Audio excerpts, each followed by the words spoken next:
The unwanted bride. The letter trembled in Evelyn Carter's hands, each word a knife cutting deeper into her already fragile heart. Upon reflection, I find I cannot proceed with our arrangement. Please do not attempt to contact me further. 23 years of being told she wasn't quite enough, wasn't quite right, culminated in this moment, rejected by a man who'd never even seen her face.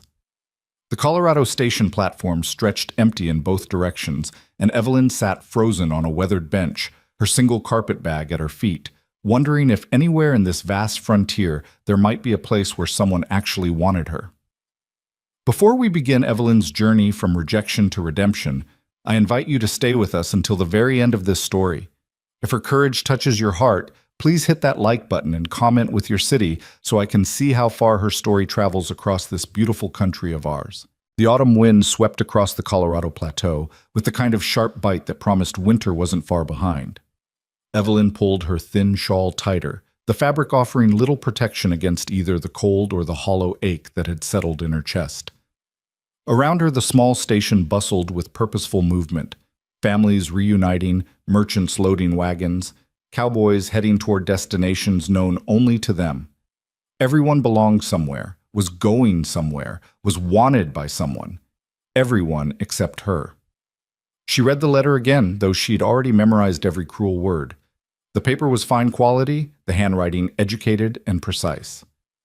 Mr. Gerald Thornton of Silver Creek had been meticulous in his correspondence over the past 3 months, his letters filled with practical details about his mercantile business, his modest home, his need for a sensible wife. Not once had he mentioned love or affection, which had suited Evelyn perfectly. She'd learned long ago not to hope for such luxuries. What she hadn't expected was this: rejection before she'd even stepped off the train. Rejection delivered by his attorney, not even the man himself. "Miss, you all right there?" Evelyn looked up to find the station master watching her with concern. He was older, weathered, with kind eyes that had probably seen countless stories play out on this platform. "Yes," she lied, her voice barely above a whisper. "Just waiting." He nodded slowly, clearly unconvinced. "Train back east doesn't leave until tomorrow afternoon. If you need somewhere to stay, Mrs. Henderson runs a boarding house about 2 blocks north. Clean rooms, fair prices. Tomorrow afternoon." The words settled over her like a shroud. Return to Boston. Return to her cousin's house where she was tolerated rather than welcomed, where every meal came with the unspoken reminder of her dependence, her failure to secure her own future, her complete and utter expendability. "Thank you," Evelyn managed, though she had no idea how she'd pay for even a single night's lodging.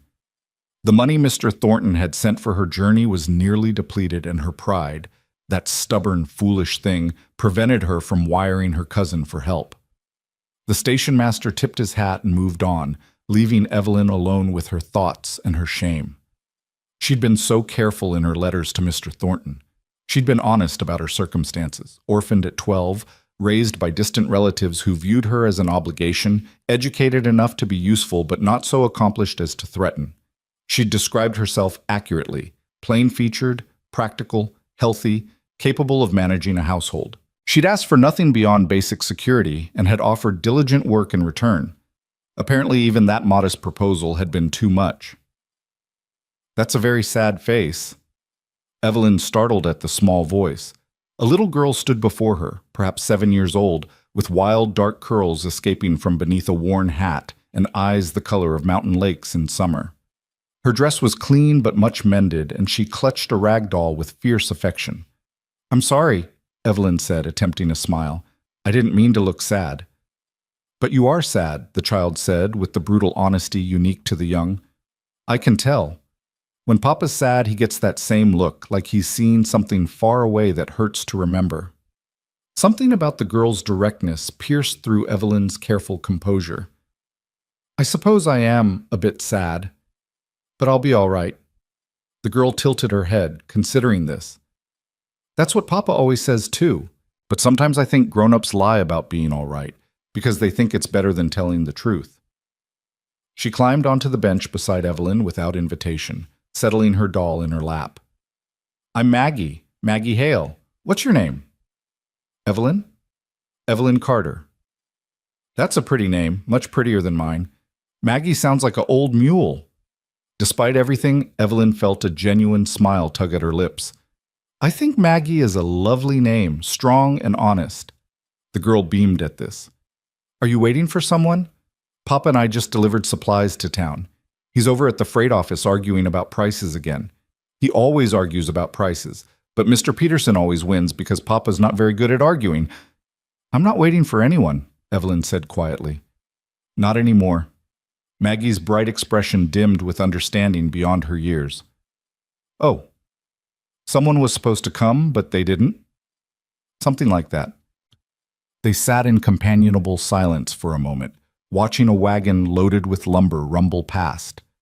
The driver called out a greeting to someone across the street, his voice warm with familiarity. This was a community, Evelyn realized, a place where people knew each other, helped each other, belonged to one another. She would never be part of it. My mama died, Maggie said suddenly, her voice matter-of-fact in the way children spoke of tragedies they'd learned to carry. 2 years ago, when the fever came through.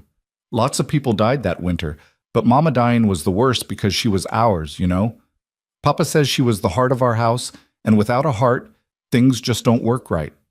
Evelyn's own grief rose to meet the child's loss. I'm so sorry, Maggie. That must have been terribly hard. It was. Still is sometimes. Papa tries his best, but he doesn't know how to do girl things. Like braiding hair. He's awful at it. And he makes the same 3 meals over and over because those are the only ones Mama taught him before she got too sick to teach him anymore. Maggie swung her legs, her worn boots scraping against the bench. He gets real lonely. I can tell even though he doesn't say so. You're very observant. That's what Mrs. Brennan says. She's our neighbor. She says I notice things other folks miss. Maggie turned to look at Evelyn directly, her gaze surprisingly penetrating. Like how you keep touching that letter, but you don't really want to hold it. And how you're sitting like you're trying not to take up too much space, like maybe if you make yourself small enough, bad things won't notice you. Evelyn's breath caught. Out of the mouths of babes, indeed. I had a letter today, too, Evelyn admitted, surprised at her own candor. It said I wasn't wanted after all. Maggie's face scrunched up in indignation. That's a mean letter. Who sends a letter like that? Someone who changed his mind. Well, he sounds like a stupid person. Papa says people who change their minds about promises are the worst kind because promises are supposed to mean something. Your papa sounds like a wise man. He is, most of the time anyway, except when he's being stubborn about asking for help. Maggie studied Evelyn with that uncomfortably direct gaze again. Were you going to marry the person who sent the mean letter? Evelyn nodded, unable to trust her voice. Good thing you didn't, then. If he's the kind of person who writes mean letters, he probably would have been a mean husband, too.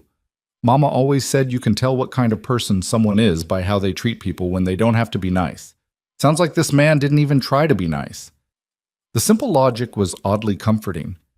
You're very wise for someone so young. That's because I listen when grown-ups talk. They say things they think children don't understand, but I understand most of it. Maggie kicked her heels against the bench thoughtfully.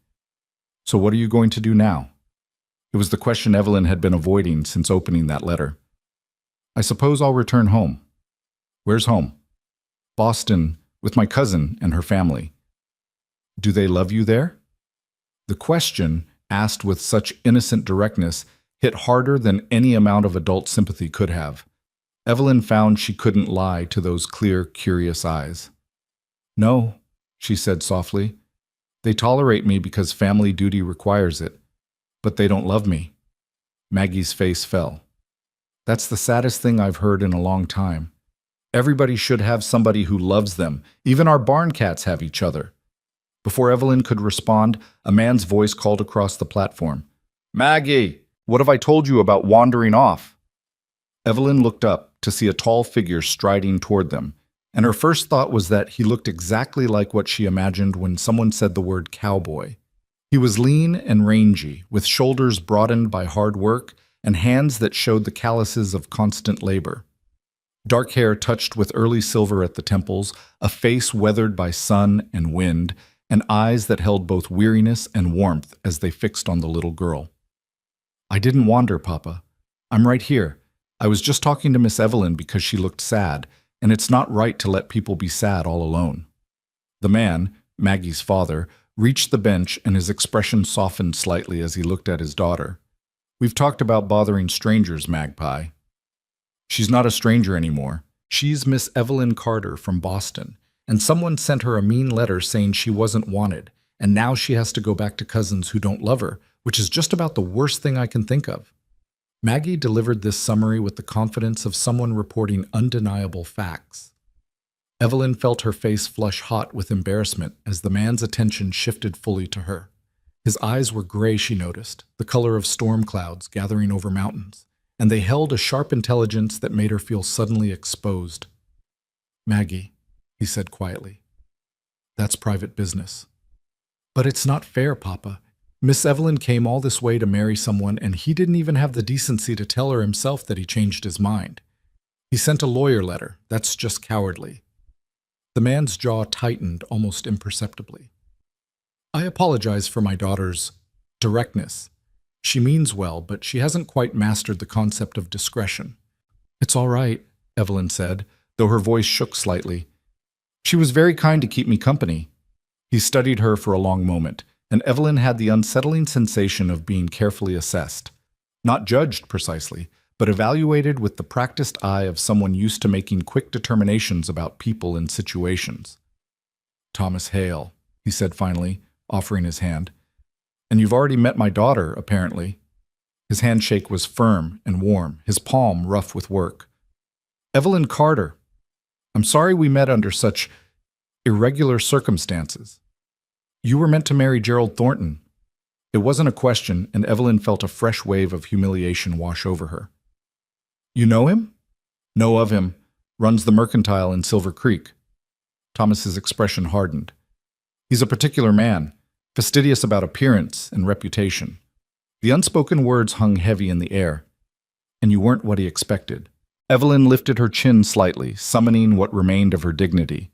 "He had every right to change his mind. The arrangement was... It was conditional on both parties finding the match suitable." "The arrangement," Thomas said, his voice carrying an edge, "should have included the basic courtesy of a face-to-face conversation before making such a decision. Leaving you stranded at a train station with a letter from his attorney isn't just unsuitable, it's reprehensible." The unexpected defense of her situation caught Evelyn off guard. She'd spent the past hour convincing herself that Mr. Thornton's rejection was somehow her fault, that if she'd only been different, prettier, more accomplished, less obviously desperate, things might have worked out differently. "Papa's right," Maggie chimed in. "That was a rotten thing to do. Even when I don't want to do my chores, I tell Papa to his face. I don't send Mrs. Brennan over with a note." Despite the awfulness of her situation, Evelyn found herself fighting back a smile. That does seem like the more honest approach. Thomas looked between his daughter and Evelyn, something shifting in his expression. "You have family back east? Someone expecting you?" "Cousins. They're not expecting me. I was meant to stay here, but they'll take me back in." She paused. "Eventually. Do you have funds for lodging tonight?" The question was asked gently, but it still stung. Evelyn straightened her spine. "I'll manage." "That's not an answer." "Papa," Maggie tugged at her father's sleeve. "Papa, I have an idea." "Magpie, now's not the time. But it's a good idea. A really good idea." Maggie turned to Evelyn with an expression of such earnest hopefulness that Evelyn's heart clenched. "You could come stay with us, just for a little while until you figure out what to do. We have an extra room. It used to be the sewing room when Mama was alive, but nobody uses it now. And Papa could use help with the ranch, and I could use someone who knows how to do girl things, and you could use a place that's not with cousins who don't love you. See? It's perfect." "Maggie," Thomas's voice carried a warning note, "you can't just invite people to live with us."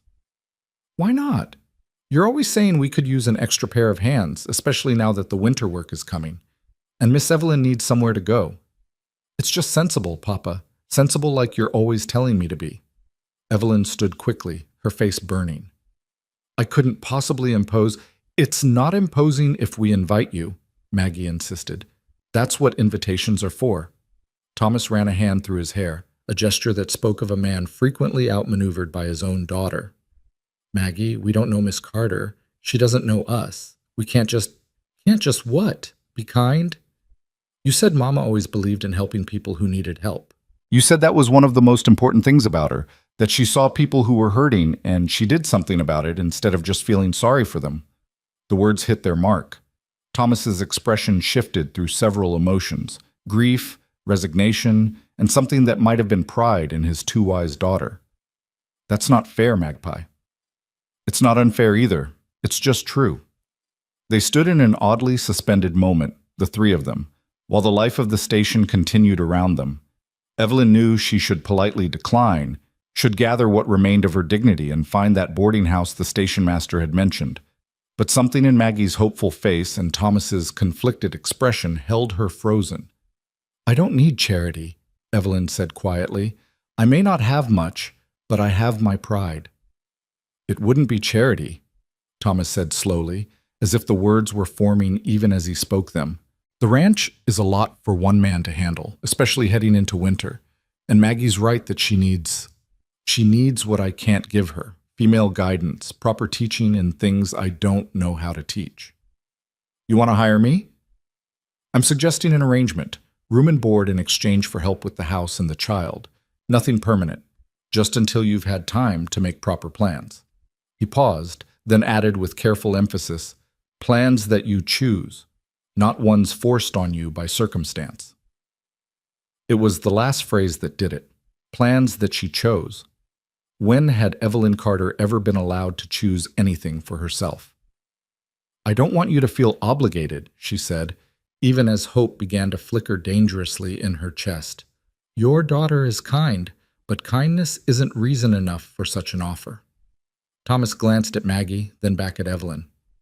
My daughter is a good judge of character, better than I am, honestly. If she thinks you're worth helping, I'm inclined to trust her judgment. He shifted his weight, looking uncomfortable but determined. And speaking practically, I do need the help. Winter's coming fast and there's preserving to do, repairs to make, 1,000 tasks I'm behind on because I'm one person trying to do the work of two. I can work hard, Evelyn heard herself say. I'm not afraid of labor. I don't doubt it. Anyone willing to travel halfway across the country for a chance at a better life has courage enough for ranch work. Maggie bounced on her toes, sensing victory. So she can come? Really? Thomas looked at Evelyn with an expression she couldn't quite read. The offer stands, Miss Carter. No obligations beyond honest work. You can leave whenever you choose, though I'd appreciate notice enough to make other arrangements. And if I prove unsuitable? If you change your mind as Mr. Thornton did? The question came out more bitter than she'd intended, but Thomas didn't flinch from it. Then I'll tell you to your face, with enough warning and enough pay, that you can make your own choices about what comes next. I won't leave you stranded.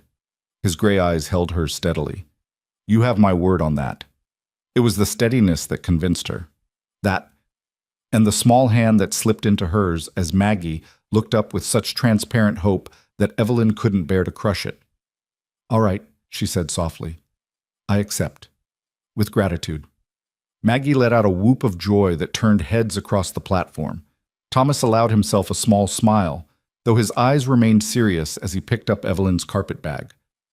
The wagon's this way. We'll stop by Henderson's so you can send word to your family that you won't be returning just yet.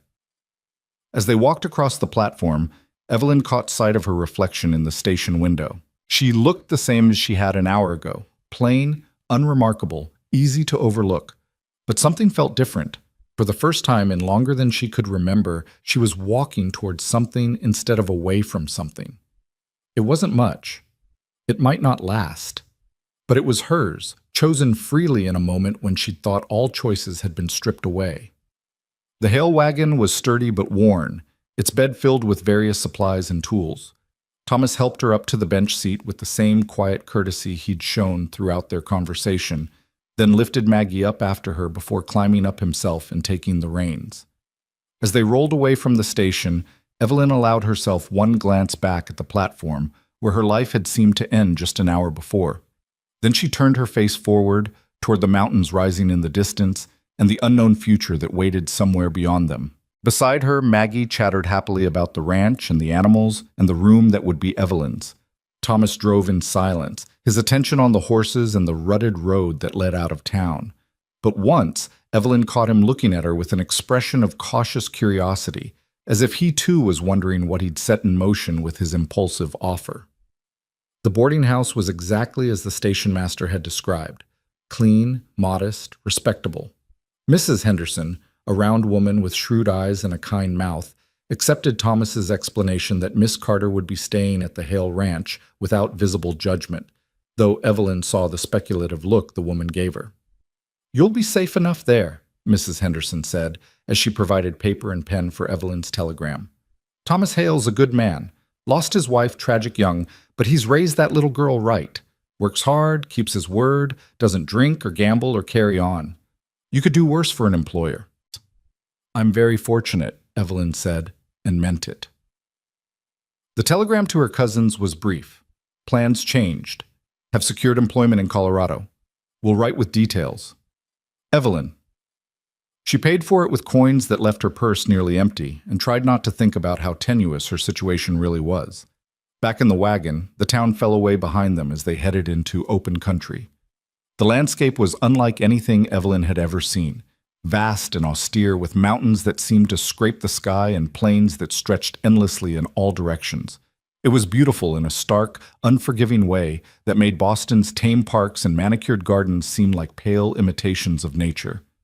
"It's so big," she whispered, almost to herself. "Takes getting used to," Thomas said. "Some people find it lonely, all that space with nothing to fill it but wind and weather. I think I like it. There's something honest about it. It doesn't pretend to be anything other than what it is." He glanced at her with what might have been approval. "That's a good way to look at it. The land here doesn't suffer fools or false promises. It just is, and you either learn to live with it or you don't last long." They rode in silence for a while. The only sounds, the creak of the wagon and the steady clip-clop of the horses' hooves. Maggie had fallen asleep against Evelyn's side, her small body warm and trusting. Evelyn found herself instinctively adjusting to hold the child more securely, and when she looked up, she found Thomas watching with an unreadable expression. "She doesn't take to strangers easily," he said quietly. "Not since her mother passed. You must have made quite an impression." "She's easy to talk to. She doesn't judge." "No, she doesn't. Sometimes I think she understands more about people than most adults ever do." He paused. "She's been asking for a mother for the better part of a year now. I keep telling her it's not that simple, but she's got it fixed in her head that every family needs a mama." Evelyn felt a flutter of concern. "Mr. Hale, if this arrangement is about finding your daughter a mother—" "It's not." His voice was firm, but not unkind. "I'm not in the market for a wife, Miss Carter. I loved my Sarah, and what we had, that's not something I'm looking to replace. This truly is about needing help with the ranch and giving Maggie what I can't provide on my own. Nothing more." The clarity should have been reassuring. Instead, Evelyn felt a small, irrational pang of something that might have been disappointment. She pushed it aside firmly. She was done with foolish hopes and romantic notions. A position of honest employment was far more than she'd had any right to expect this morning. "I understand, and I appreciate your candor." The ranch appeared gradually, first as a dark cluster of buildings against the vast landscape, then resolving into details as they drew closer. The main house was simple but well built, with a wide porch and smoke curling from the chimney. A barn stood to one side, solid and practical, and Evelyn could see several other structures, what might be a chicken coop, a storage shed, a small bunkhouse. It wasn't grand, but it was clearly maintained with care. Even in the fading light, Evelyn could see that Thomas Hale took pride in his home. "It's lovely," she said, and meant it. "It's work," Thomas said, but she heard the affection beneath the gruff words. "Always something that needs fixing or tending or building. But it's ours, and it's good land. We do all right." He pulled the wagon up to the house and climbed down, then reached up to take Maggie from Evelyn's arms. The The child stirred but didn't wake, her head nestling against her father's shoulder with the ease of long habit. Thomas carried her toward the house, leaving Evelyn to climb down on her own and retrieve her carpetbag. The interior of the house was dim and cool, furnished simply but comfortably. Evelyn had a quick impression of worn rugs, solid furniture, and surfaces that were clean but showed the evidence of neglect: dust gathering in corners, dishes stacked by the sink, mending piled in a basket that had clearly been ignored for some time. Thomas carried Maggie to what must be her room, and Evelyn stood uncertainly in the main room, suddenly aware that she was in a strange man's home with nothing but a verbal agreement and her own desperate need for somewhere to belong. When Thomas returned, he seemed to sense her discomfort. He kept his distance, his manner carefully professional. "The room's this way. It's small, but it's private, and it's got a decent bed and a window that catches the morning sun. Sarah used to sew in there back when—" He trailed off, then cleared his throat. "Anyway, it's yours now." He led her down a short hallway and opened a door. The room beyond was indeed small, but it was clean and bright, even in the evening dimness. A simple bed stood against one wall, a dresser against another, and a chair sat by the window. A faded quilt covered the bed, and Evelyn recognized it as the kind of handiwork that spoke of love and patience. "It's perfect," she said softly. Thomas set her bag on the bed. "I'll let you settle in. There's water in the pitcher there, and extra blankets in the chest if you need them. I'll get supper started. Nothing fancy, I'm afraid. Just beans and cornbread. Can I help?" He looked surprised. "You just got here. Take some time to—" "I'd rather help, if you don't mind. I'm not used to sitting idle, and I'd like to start earning my keep." Something shifted in his expression. Respect, perhaps, or approval. "All right then, give me 10 minutes to get things started, then come on out to the kitchen." He left, closing the door quietly behind him. Evelyn stood in the center of the small room and slowly let out the breath she'd been holding. Then, because she was finally, truly alone, she allowed herself to cry. They weren't tears of despair, though grief and relief were certainly part of the mix. Mostly, they were tears of release, all the fear and shame and uncertainty of the day pouring out of her in shuddering waves. She cried for the girl she'd been this morning, so full of cautious hope. She cried for the future she'd imagined with Mr. Thornton, modest and loveless, but at least secure. And she cried for this unexpected present, this strange kindness from strangers, this slim chance at something she couldn't even name yet. When the tears finally stopped, Evelyn washed her face in the basin, smoothed her hair, and squared her shoulders. Then she went to help make supper, taking her first real step into her new, uncertain, terrifying, hopeful life. The kitchen smelled of wood smoke and coffee.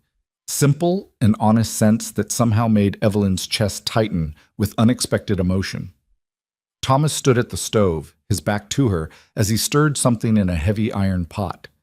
He'd removed his hat, and in the lamplight his hair showed more silver than she'd noticed before, threaded through the dark like frost on winter grass. "There's an apron hanging by the door if you want it," he said without turning around. "And the cornbread needs mixing, flour's in the tin there, and the recipe's in Sarah's book on the shelf. Fair warning, my daughter will tell you I can't make cornbread worth a damn, and she's not wrong." Evelyn found the apron and tied it around her waist, the fabric worn soft from years of use. Sarah's apron, she realized. Sarah's kitchen. Sarah's husband and child and home. She was walking into the shape of a life that had been violently interrupted, trying to fill a space that had been carved out by love and loss. The thought should have paralyzed her. Instead, it steadied her hands as she reached for the recipe book. The handwriting inside was neat and cheerful, with little notes in the margins. "Thomas likes extra honey in this one. Maggie won't eat if there's too much pepper. Best when served warm with butter. A whole marriage, a whole motherhood, documented in small domestic observations." Evelyn felt like an intruder reading them, but she read them anyway, learning what she could about the people who had offered her shelter. "She was a good cook," Thomas said quietly. "Better than me by a country mile. I've been trying to follow her recipes, but somehow they never turn out quite right. Missing some ingredient I can't name." "Love, probably," Evelyn said, then immediately wished she could take the words back. Too presumptuous, too familiar. But Thomas just nodded slowly. "Yeah, probably that. They worked in companionable silence for a while. The only sounds, the bubble of beans on the stove and the scrape of Evelyn's spoon against the mixing bowl. It was strange how quickly the rhythm established itself. Thomas checking the beans, Evelyn preparing the cornbread, both of them moving around the small kitchen with careful awareness of the other's presence. "How long have you been managing alone?" Evelyn asked as she poured the batter into a pan. 2 years, near enough. Sarah took sick in the winter of '88. By spring, she was gone. His voice was matter-of-fact, but his shoulders tensed. Fever swept through half the territory that year. Took young and old alike, didn't seem to matter how strong you were or how careful. Sarah nursed half the valley through it before it took her down. "I'm sorry." "Everyone's sorry. Doesn't change anything." He said it without bitterness, just stating a fact. First year after, I was just trying to keep Maggie fed and the ranch from falling apart. Second year, I realized we were surviving, but not really living. That's when I started thinking maybe we needed help. Maybe I needed to swallow my pride and admit I can't do it all. Evelyn slid the cornbread into the oven. Pride can be expensive. That it can. You learned that the hard way too? She thought of all the times she'd refused help from her cousins, all the small humiliations she'd endured rather than admit she needed anything. Yes, I suppose I did. Thomas turned to look at her properly, leaning back against the counter. Can I ask you something? And you can tell me it's none of my business if you want. All right. Why Colorado? Why agree to marry a man you'd never met and move halfway across the country to do it? Evelyn had been asked variations of this question before, by her cousin's wife who thought her insane, by the other mail-order brides on the train who'd been full of romantic notions about adventure and true love. But somehow Thomas's question felt different. He genuinely wanted to understand, not to judge. Because I was 23 years old and completely dependent on the charity of relatives who resented my existence, she said, the honesty coming easier than she'd expected. Because every day in that house was a reminder that I had no real purpose, no real value. Because Mr. Thornton offered me a trade that seemed fair, my work and companionship in exchange for security and a place to belong. It wasn't romantic, but it was honest. Or I thought it was. Until it wasn't. Until it wasn't, she agreed. Though I suppose I should be grateful he changed his mind before the wedding rather than after. Thomas made a sound that might have been agreement or disgust. Gerald Thornton's a fool. Whatever he thought he wanted, he's not going to find it in a mail-order catalog. Perhaps he realized that. Perhaps he's too particular for his own good. Man's nearly 40, never been married, runs that mercantile like it's a military operation. Everything in its place, everything just so. I heard he once made a customer leave because they tracked mud on his clean floor. Thomas shook his head. Some people get so caught up in having everything perfect, they forget to actually live. Evelyn absorbed this, trying to reconcile the meticulous letter writer she'd corresponded with against this picture of rigid perfectionism. He never mentioned being particular in his letters. Just practical. There's practical, and then there's impossible to please. Thornton's the latter. Thomas pulled the beans off the stove. His loss is our gain, I suppose, though I imagine that's small comfort. It's more comfort than you might think. This morning I thought I'd lost my only chance at an independent life. Now I have work and a place to stay and people who actually wanted me here, even if it's just for practical reasons. That's not small. Something flickered across Thomas's face. Surprise, maybe, or recognition. You've got a good way of looking at things, Miss Carter. Finding the hope in hard situations. It's either that or drown in self-pity.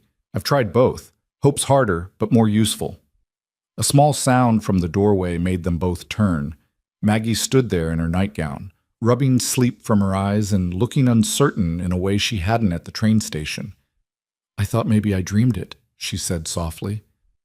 That you came home with us. Evelyn's heart clenched at the vulnerability in the child's voice. Not a dream. I'm really here. Maggie's face split into a grin that transformed her whole expression. Good. I'm glad. Are we having supper? I'm starving. We are indeed, Magpie. Go wash up. The meal was simple but satisfying, eaten at a scarred wooden table that had clearly hosted countless family dinners. Maggie chattered through most of it, telling Evelyn about the ranch and the animals and the school she attended in town 3 days a week. Thomas ate quietly, occasionally correcting his daughter's more exaggerated claims or adding practical details she forgot. Evelyn watched them together and saw the deep bond beneath the easy banter. The way Thomas cut Maggie's cornbread without being asked, the way Maggie automatically passed him the butter before he reached for it. Small intimacies of long familiarity, the kind that came from being each other's whole world for 2 years. She was the outsider here, the stranger trying to find her footing in an established dynamic. But neither Thomas nor Maggie seemed to hold that against her. They made space at the table, in the conversation, in the comfortable silences between topics. After supper, Maggie insisted on showing Evelyn the barn and introducing her to all the animals. Thomas followed at a distance, ostensibly to finish evening chores, but clearly also keeping watch over his daughter's enthusiastic tour. "That's Buttercup," Maggie said, pointing to a brown and white cow. "She's sweet, but she kicks if you come up on her left side too quick. And that's Daisy, and that's Marigold. Mama named all the cows after flowers because she said it was silly to name something you might have to eat someday after anything too personal." Evelyn couldn't help but smile at this logic. "Your mother sounds like she was very practical." "She was. Papa says I got my practical side from her, but I think I got it from both of them." Maggie moved to the next stall. "These are the horses, Thunder and Lightning, and Papa says those are ridiculous names for plow horses, but Mama let me name them when I was little, and now we're stuck with it." "I think they're fine names," Evelyn said, reaching out to stroke Lightning's velvety nose. "You're good with horses," Thomas observed from where he was forking hay into the stalls. "A lot of city folk are nervous around them." "My uncle kept horses before he died. I used to help in the stables when I was young." The memory was bittersweet, one of the few good ones from her childhood. "I liked the work. The horses didn't care if you were orphaned or awkward or poor. They just cared if you were kind and competent." "Horses are good judges of character," Thomas said. "Better than most people." Maggie yawned hugely, and Thomas set aside his pitchfork. "All right, Magpie, time for bed. You've talked Miss Carter's ear off enough for one day." "But I have so much more to show her. And it'll all still be here tomorrow. Come on now." The evening routine was clearly established. Maggie changed into her nightgown, Thomas helped her with her buttons. Evelyn stood awkwardly to the side until Maggie grabbed her hand and pulled her along to hear bedtime prayers. They knelt beside the narrow bed, and Maggie's prayer was simple and earnest. "Thank you for bringing Miss Evelyn to us, and please help her not to be sad about the mean letter man. And please let her stay a long time because I really like her, and I think Papa does too, even though he's being all quiet and proper about it. Amen." "Maggie," Thomas said with weary exasperation, but Evelyn saw the corner of his mouth twitch. "What?" "It's true. You do like her. You let her use Mama's apron." Thomas's ears went slightly red. "That's because it was the only apron, and bed, now, before you say anything else embarrassing." Maggie climbed under the covers, but her eyes were still bright with mischief.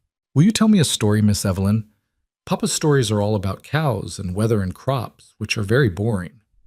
"My stories are practical," Thomas protested. "They're boring practical," Maggie insisted. "Miss Evelyn, do you know any good stories?" Evelyn sat on the edge of the bed, thinking. "I know a few. Do you like adventure stories?" "Yes, with brave girls who do things." So Evelyn told her a story about a girl who sailed across an ocean to find her fortune, improvising details and watching Maggie's eyes grow heavy as the tale unwound. By the time the fictional girl reached the new land and discovered her real treasure was the courage she'd found along the way, Maggie was fast asleep. Evelyn stood carefully and found Thomas watching from the doorway with an expression she couldn't quite read. "That was kind of you," he said quietly as they left the room, pulling the door almost closed. "She's easy to be kind to."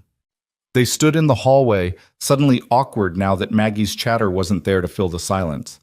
Thomas cleared his throat. "I should explain the household arrangements. I'll be honest, Miss Carter, I've never done this before. Never had anyone living here who wasn't family. So if I'm too formal or not formal enough, you'll have to forgive me while I figure out the right balance." "I understand. I've never been in this position either." "Your room locks from the inside. You should use it, not because I—" He stopped, clearly uncomfortable. "I'm not suggesting you need protection from me. Just that a woman living in a house with a man she doesn't know should have privacy and security. And boundaries. Clear boundaries. His discomfort was oddly reassuring. A man with predatory intentions wouldn't be this concerned with propriety. I appreciate that, and I'll do my best to help without overstepping. This is still your home, your routine. I'm just here to assist, not to take over. Sarah's things, Thomas said abruptly. The apron, the recipes, the sewing room, I haven't been able to clear them out. Probably should have before you came, but I couldn't quite manage it. If it bothers you, using her things, I can— It doesn't bother me, Evelyn said gently. If anything, I'm honored to use them. She clearly loved this family very much. Thomas's jaw worked for a moment. She did. More than anything. When she was dying, she made me promise to make sure Maggie remembered her, not just as a name or a grave, but as a real person who loved her. I've been trying to keep that promise. You're doing well. Maggie talks about her mother with love, not just grief. That's rare. Is it? I wouldn't know. My own mother died when I was too young to really remember her. He rubbed the back of his neck. Anyway, thank you. For coming, for helping, for being good to Maggie. I know this isn't what you planned for your life, but you're handling it with more grace than most would. Most people haven't had as much practice at adjusting expectations, Evelyn said with more honesty than she'd intended. Thomas looked at her with those storm-gray eyes, really looked at her, and Evelyn had the unsettling feeling of being seen in a way she usually wasn't. Not judged, but witnessed. I think Gerald Thornton's a damn fool, he said quietly, and I think we're lucky you ended up on our doorstep instead of his. Before Evelyn could respond, he'd turned and headed for the front door. I need to check the stock one more time before bed. Make yourself at home, Miss Carter. Kitchen's yours if you want tea or anything. I'll see you in the morning. He was gone before she could find words, leaving her alone in the dim hallway with her heart beating faster than it should. She returned to her small room and prepared for bed, her movements automatic while her mind spun through the events of the impossible day. This morning she'd been rejected, stranded, certain her life was over before it had really begun. Tonight she was in a stranger's home wearing a dead woman's nightgown, responsible for a child who'd already claimed a piece of her heart, working for a man who looked at her like she might actually matter. It was terrifying. It was wonderful. It was nothing at all like what she'd planned. Evelyn climbed into bed and pulled Sarah's quilt up to her chin, staring at the ceiling and listening to the unfamiliar sounds of the ranch settling for the night. Somewhere outside, Thomas was making his final rounds. Down the hall, Maggie slept peacefully, trusting in tomorrow with the confidence of a child who'd been shown that she was loved.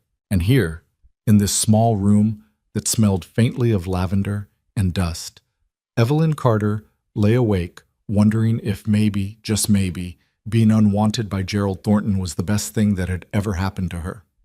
The days that followed established a rhythm that felt both foreign and oddly natural. Evelyn rose with the sun, drawn from sleep by the sound of Thomas moving around the kitchen and the lowing of cattle in the morning mist. She'd dress quickly, braid her hair, and join him for coffee before Maggie woke. Those early morning hours became her favorite time. Thomas was quieter in the mornings, more contemplative, and he seemed to appreciate that Evelyn didn't feel the need to fill every silence with chatter. They'd sit at the kitchen table, hands wrapped around warm mugs, and watch the sun paint the mountains pink and gold.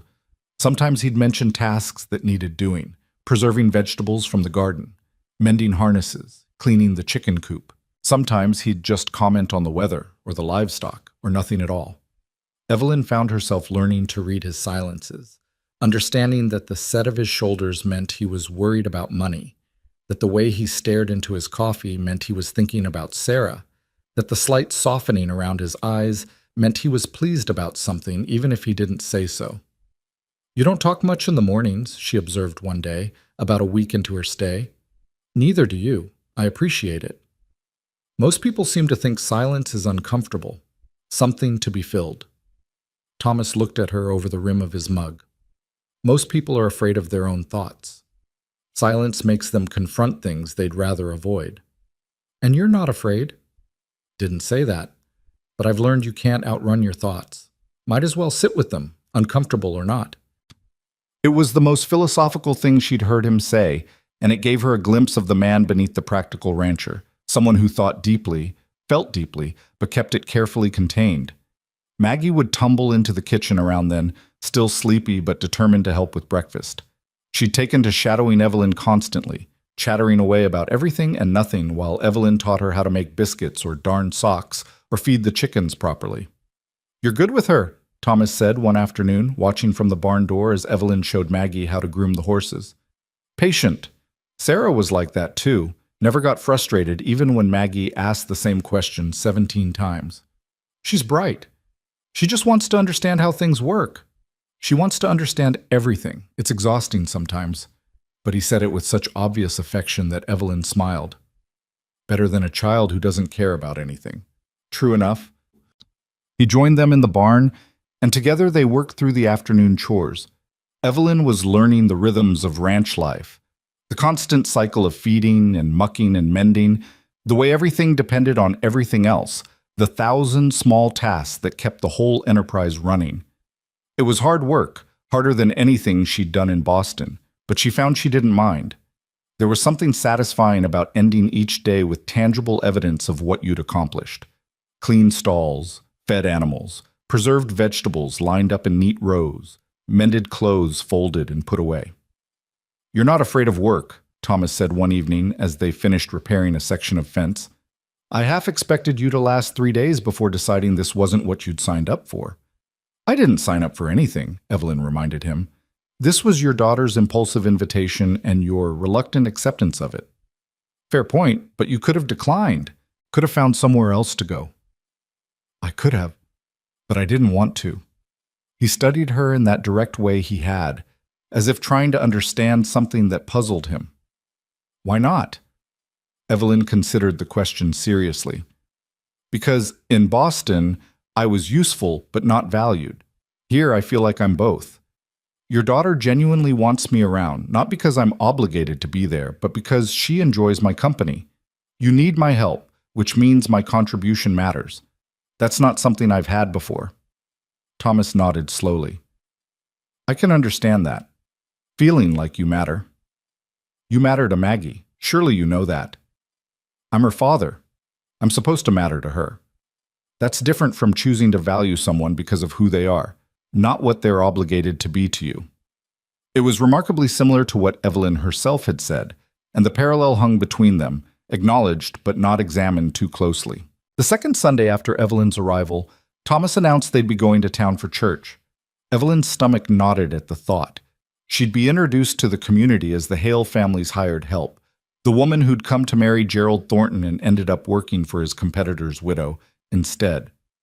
The gossip would be inevitable. "You don't have to come if you don't want to," Thomas said, reading her hesitation accurately. "I know it'll be awkward."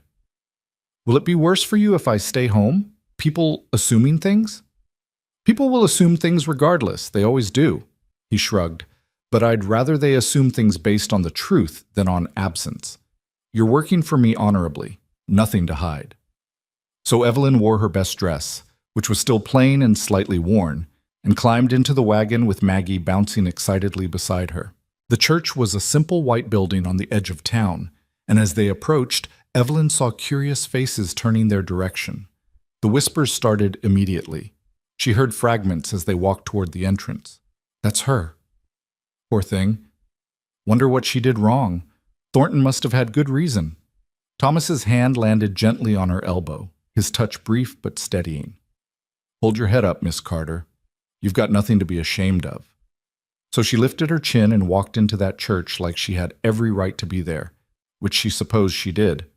The service passed in a blur of hymns and prayers, and a sermon about the Good Samaritan that felt pointed enough to make Evelyn wonder if the pastor knew her story. Afterward, the real trial began. People clustered around, their curiosity thinly veiled behind polite inquiries. Mrs. Brennan, the neighbor Maggie had mentioned, approached with kind eyes and a knowing smile. "So you're the young lady who's been helping Thomas with the ranch. Maggie hasn't stopped talking about you." "Miss Carter's been a blessing," Thomas said firmly, before anyone else could jump in. "Don't know how I managed before she came." "Well, we're glad to have you in the valley," Mrs. Brennan said warmly. "And don't pay any mind to the gossips. They'll find something new to chew on soon enough." but not everyone was so kind. Evelyn felt the weight of judgmental stares, heard the whispered speculation about why Mr. Thornton had rejected her, what her real character must be like. One woman, dressed in expensive fabrics with an air of self-importance, approached with a smile that didn't reach her eyes. "Miss Carter, is it? I'm Mrs. Thornton, Gerald's sister-in-law. I do hope there are no hard feelings about the change in plans. Gerald has very particular standards, you understand. He's hoping for someone more refined." The casual cruelty took Evelyn's breath away. Before she could formulate a response, Thomas stepped forward. "Your brother-in-law's standards apparently don't include basic courtesy or keeping his word. Miss Carter's refinement is evident in how she's handled his shabby treatment with dignity, which is more grace than he deserves." His voice was cold and precise. "Now, if you'll excuse us, ma'am, we have work to get back to." He guided Evelyn and Maggie toward the wagon, his hand firm and protective on Evelyn's back. Maggie, who'd heard every word, looked up with fierce indignation. "That lady was mean. I don't like her." "Neither do I, Magpie. Neither do I." They drove home in silence, Evelyn struggling with the hot shame of public judgment and the unexpected warmth of Thomas's defense. He'd stood up for her without hesitation, made it clear that her value wasn't determined by Gerald Thornton's rejection. "Thank you," she said quietly as they pulled into the ranch, "for what you said to that woman. I meant every word. The Thorntons are a proud family, and they confuse wealth with worth. You're worth 10 of them, Miss Carter, and don't let anyone tell you different." Later that evening, after Maggie was asleep, Evelyn found Thomas on the porch, staring out at the darkening mountains.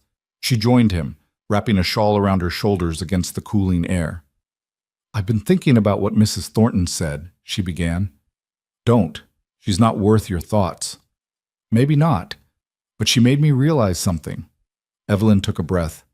"I spent so much time trying to make myself acceptable to Gerald Thornton. I wrote careful letters, presented myself as exactly what I thought he wanted, and it still wasn't enough. But here, I haven't tried to be anything other than myself, and somehow that's been acceptable. More than acceptable." Thomas turned to look at her. "Being yourself is all anyone should ever ask of you." "That's a lovely sentiment, but the world doesn't usually work that way." "No, it doesn't. But maybe it should, at least in the small corners we can control." He paused. "You fit here, Miss Carter. Not because you're trying to fit, but because you just do. Maggie adores you. The work gets done better with you here, and I—" He stopped, seeming to reconsider his words. "I appreciate having another adult to talk to. Someone who understands that life isn't simple, and people aren't perfect, and sometimes the best you can do is just keep going." "I appreciate that too," Evelyn said softly. "More than you know." They stood together in the gathering darkness, not touching, but somehow connected. Two people who'd both learned that life rarely went according to plan, but could still offer unexpected grace. And in that moment, standing on a porch in the Colorado wilderness under a sky full of stars, Evelyn felt something shift inside her. Not the desperate hope she'd carried to meet Gerald Thornton, but something quieter and more solid. A sense that perhaps she'd finally found a place where being herself, imperfect, uncertain, but genuinely trying, might actually be enough. The following weeks brought the first real cold, the kind that crept in during the night and left frost patterns on the windows by morning. Evelyn would wake to find her breath misting in the air and the water in the wash basin filmed with ice. But the kitchen was always warm when she emerged, Thomas already up and stoking the fire, coffee brewing on the stove. "Winter comes fast here," he said one morning, watching her wrap her shawl tighter. "One day it's autumn, next day you're waking up to snow. We need to get the rest of the preserving done this week, and there's wood to split and stack before the real storms hit. Tell me what needs doing, and I'll do it." He looked at her with something that might have been admiration. "You don't hesitate, do you? Just dive straight in." "Hesitation never got me anywhere. Action at least gives you a chance." They worked together that day, processing the last of the garden vegetables, standing side by side at the kitchen table. Thomas chopped while Evelyn prepared the jars, their movements falling into an easy rhythm. Maggie sat in the corner practicing her letters, occasionally looking up to ask questions or share observations that had nothing to do with anything. "Miss Evelyn, do you think clouds get tired of being clouds? Like maybe sometimes they want to be something else? I think clouds are content being clouds, Evelyn said, smiling. They get to travel everywhere and see everything. But they can't hold anything. Everything just falls right through them. Thomas glanced up from his chopping. Where does she come up with these things? She's observant, Evelyn said. She notices what other people miss. She notices too much sometimes. Asked me last week if I was lonely. What kind of question is that for a 7-year-old to ask? An honest one. Were you? Thomas's knife stilled for a moment. Yes, but I told her I had her, so I couldn't be too lonely. And what did she say? She said having people around doesn't mean you're not lonely. Said you can be lonely right in the middle of a crowd if the people around you don't really see you. He resumed chopping, his movements precise and controlled. Sometimes I forget she's only 7. She thinks like someone much older. Loss does that to children, makes them grow up faster than they should. You sound like you're speaking from experience. Evelyn carefully wiped the rim of a jar before sealing it. I was 12 when my parents died. Fever took them both within a week of each other. I went from being a cherished daughter to being a burden overnight. You learn quickly to read situations, to make yourself useful, to stay small and quiet so people don't resent you quite as much. Thomas had stopped chopping entirely now, his full attention on her. That's no way for a child to live. No, it isn't. But it's the way many children do live. At least I had relatives willing to take me in. Some aren't that fortunate. Willing isn't the same as loving. No, Evelyn agreed quietly. It isn't. They finished the preserving in silence, but it was a different kind of silence than before, heavier, weighted with shared understanding. When the last jar was sealed and the kitchen cleaned, Thomas touched her elbow lightly. For what it's worth, you're not a burden here. He seemed to struggle for words. You're part of things now, part of the rhythm of this place. It would feel wrong if you weren't here. The words settled around Evelyn's heart like a warm blanket. Thank you. That means more than you probably realize. Maggie chose that moment to announce she was bored with letters and wanted to go feed the chickens. The intensity of the moment broke, replaced by the practical demands of ranch life, but something had shifted between Evelyn and Thomas. Some acknowledgement of connection that went beyond employer and employee, beyond the practical arrangement they'd agreed to. That night, after Maggie was asleep, Evelyn sat in the kitchen mending one of Thomas's shirts. The fabric was worn soft from years of washing, the tear along the shoulder seam evidence of hard use. She worked carefully, her stitches small and even, repairing what could be saved.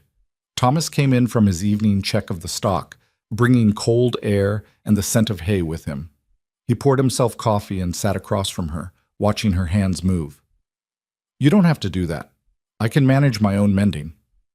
I know, but I'm here, and I'm capable, and this way it's done. She glanced up at him. Unless you'd prefer I didn't touch your things.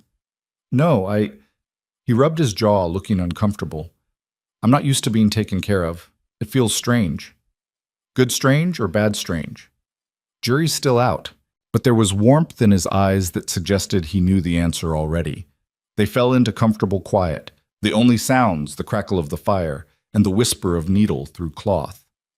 Evelyn found herself intensely aware of Thomas's presence, the way he cradled his coffee cup, the tired set of his shoulders, the silver catching lamplight in his hair. Can I ask you something? Thomas said suddenly. Of course. Do you ever regret it? Coming here, I mean. Taking a chance on strangers when you could have gone back to something familiar. Evelyn considered the question seriously. I regret that Gerald Thornton led me to believe I was wanted when I wasn't. I regret the humiliation of being rejected sight unseen. But coming here? Working with you and Maggie? No, I don't regret that at all. Even though it's harder than you expected? The work, the isolation, the gossip in town?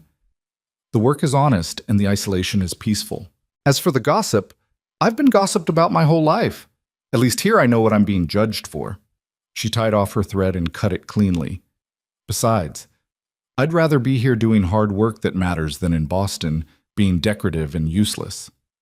Thomas smiled, a real smile that transformed his usually serious face. I don't think you could be decorative and useless if you tried. It's not in your nature. No, I suppose it isn't. She folded the mended shirt and set it aside. What about you?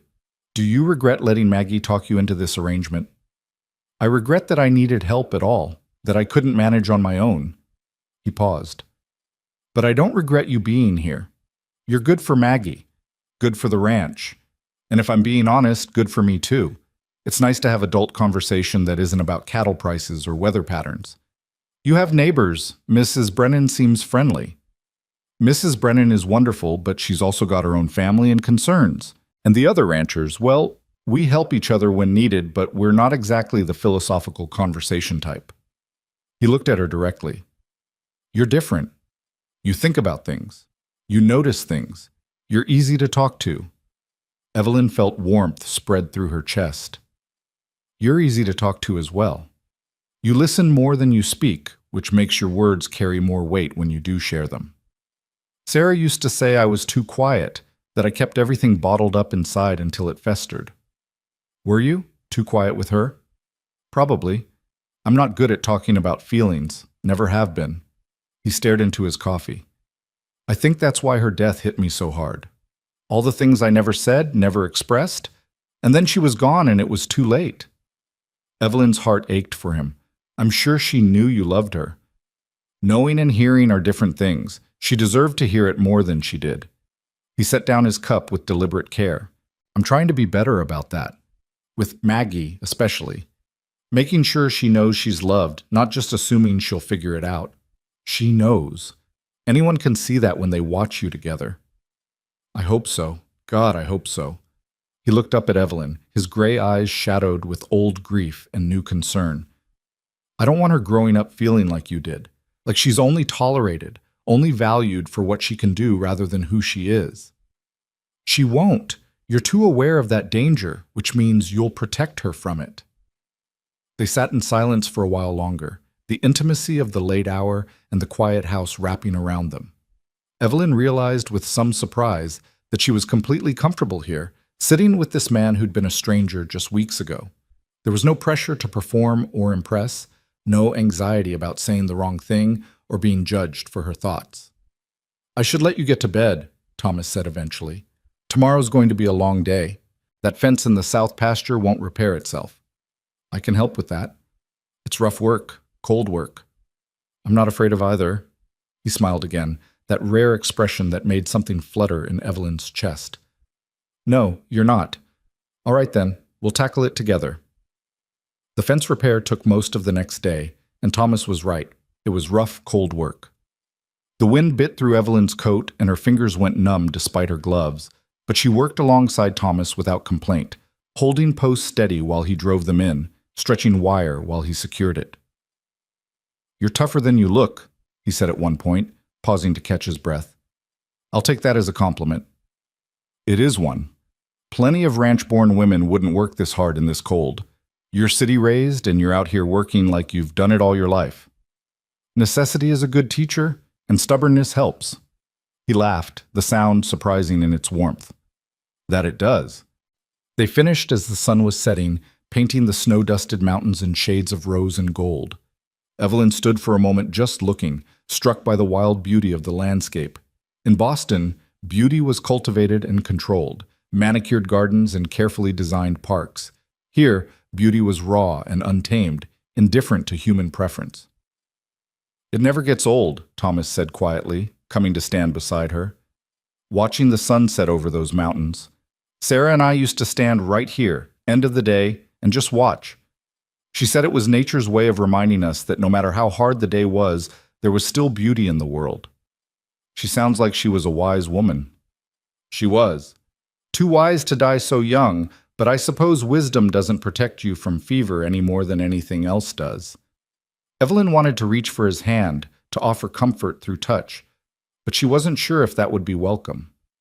Instead, she said, I think she'd be glad you're carrying on, making sure Maggie has a good life, keeping the ranch running, honoring what you built together by not letting it fall apart. Thomas's throat worked for a moment. I hope you're right. Some days I feel like I'm barely holding things together, like I'm one bad season away from losing everything. But you haven't lost it. You're still here, still fighting, That counts for something. Does it? Sometimes I wonder if I'm just being stubborn, if it would be smarter to sell, move somewhere easier, give Maggie a different kind of life. Do you want that? A different life? He thought about it, his gaze still on the mountains. No.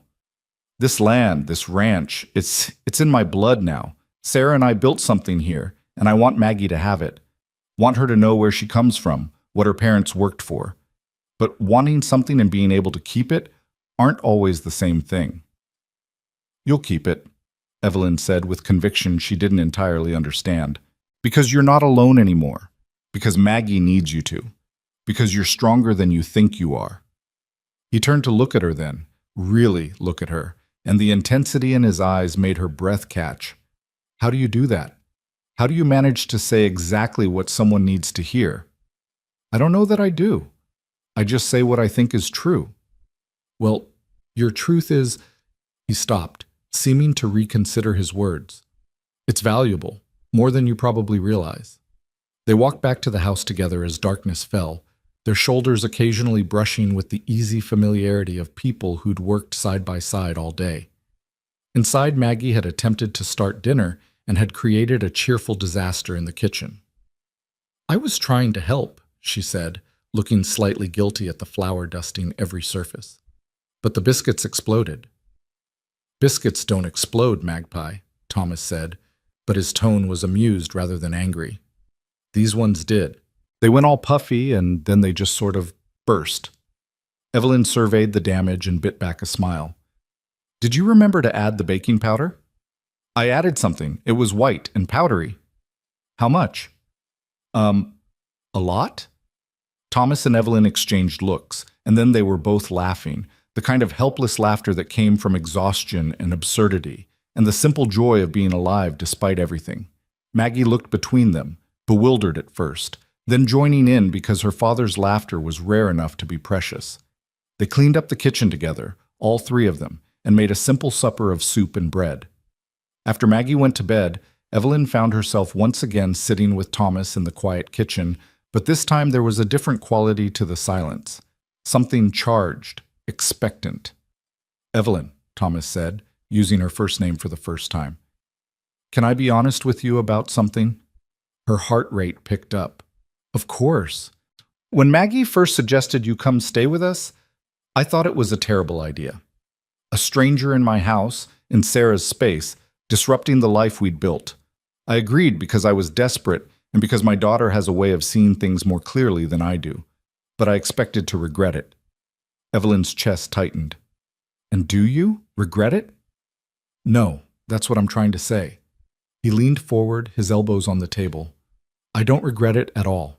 In fact, I can't imagine how we managed before you came. You've made this house feel like a home again instead of just a place we exist in. You've given Maggie someone to talk to and learn from, and you've given me... He stopped, and Evelyn found herself leaning forward too, drawn by the intensity in his voice. You've given me hope, he finished quietly. Hope that life doesn't have to be just about surviving, that there can be small joys and good conversation, and someone who understands without needing everything explained. I didn't think I'd feel that again. Evelyn's throat was tight with emotion. Thomas, I'm not saying this to make you uncomfortable, he continued quickly.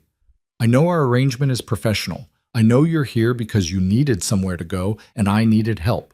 I'm not asking for anything to change. I just wanted you to know that you matter here, not just as help, but as yourself. You matter to me too, Evelyn said, her voice barely above a whisper. More than I expected.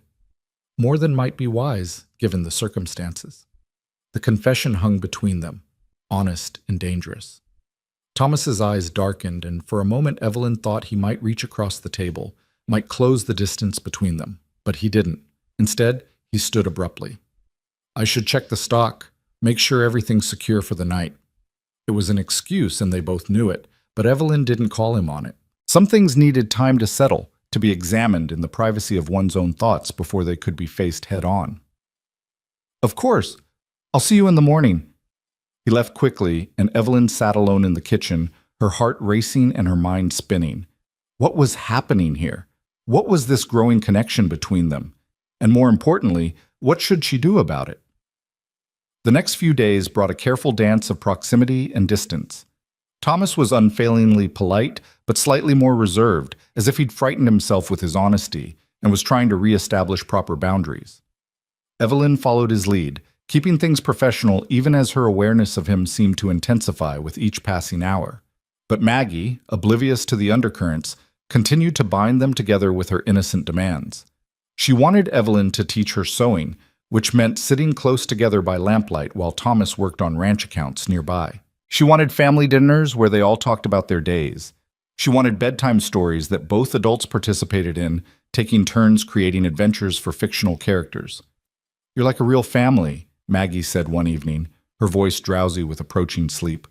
"Like how it was before Mama died. Not exactly the same, but good anyway." After she fell asleep, Thomas walked Evelyn back to the kitchen, his expression troubled. "She's getting attached," he said. "Maybe too attached. Is that a bad thing?" "It could be. If this doesn't last.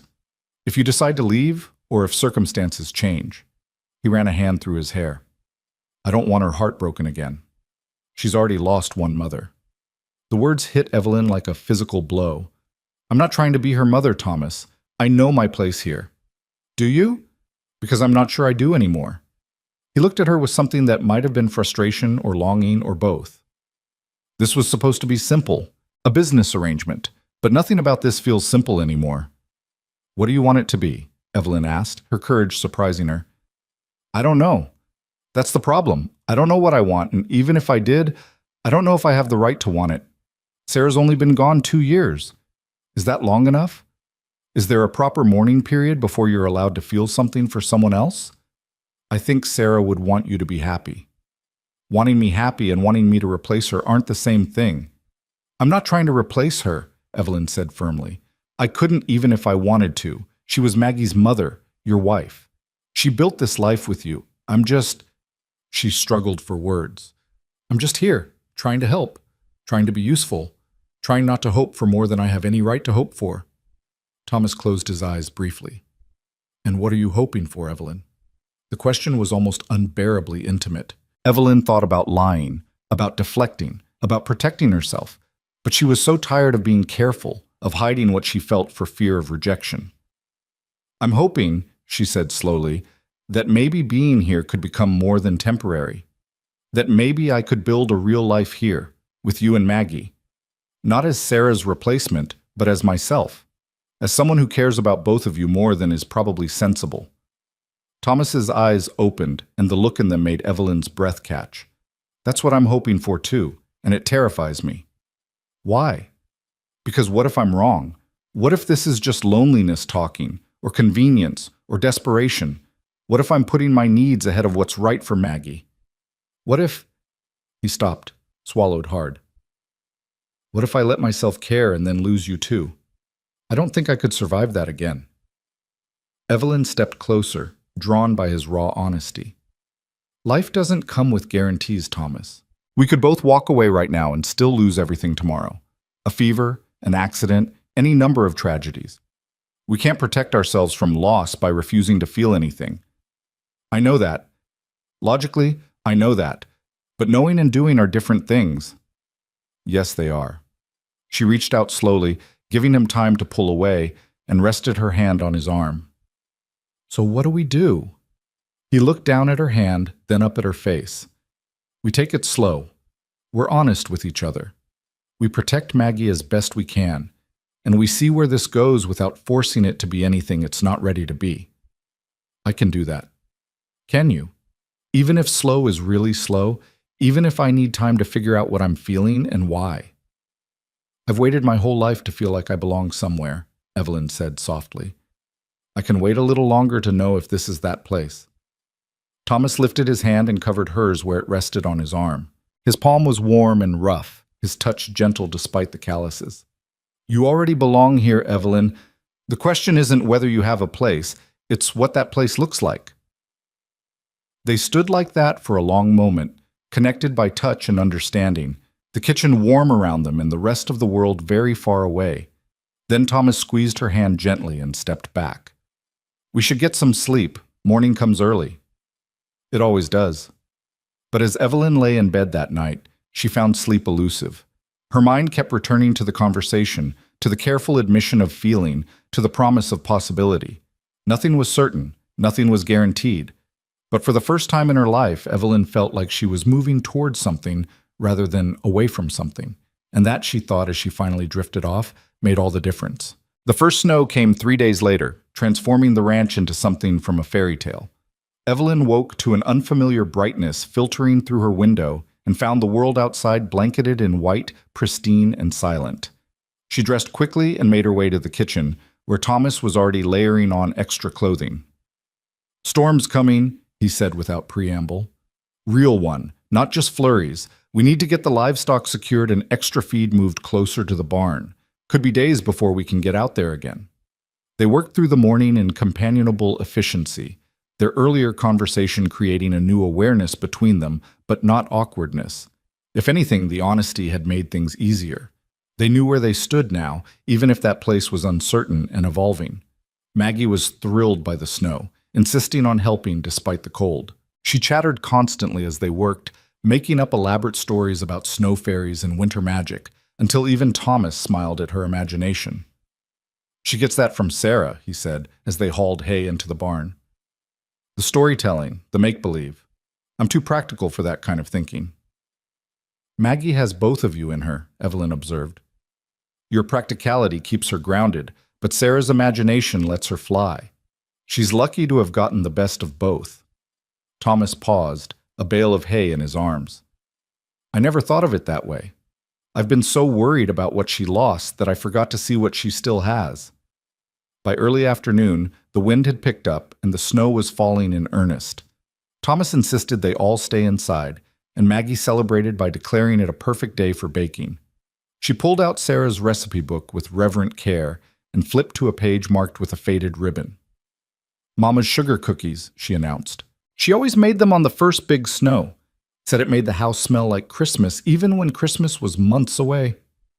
Evelyn saw Thomas's face tighten with old grief, but he nodded. "That's a fine idea, Magpie. Miss Evelyn, you up for teaching her?" "Of course. Though I should warn you, my cookie-making skills are adequate at best." "Mama said the secret is in the rolling," Maggie said seriously, reading from the notes in the margin. "Not too thin or they burn, not too thick or they're doughy. Just right, like everything in life should be." They spent the afternoon in the warm kitchen, flour dusting every surface as Maggie learned to roll and cut while Evelyn supervised and Thomas pretended to work on accounts but mostly just watched. The cookies weren't perfect, some too thin, some misshapen, but they filled the house with the scent of butter and sugar and vanilla. "Mama would like this," Maggie said softly as she decorated a slightly lopsided star. "She'd like that you're here, Miss Evelyn.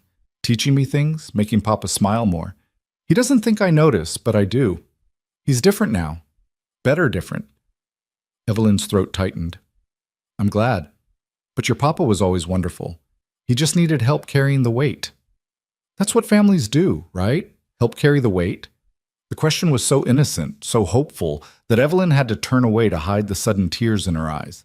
When she looked up, she found Thomas watching her with an expression that held understanding and something that might have been longing. That night, after Maggie was asleep and the storm howled outside, Thomas and Evelyn sat by the fire with mugs of tea.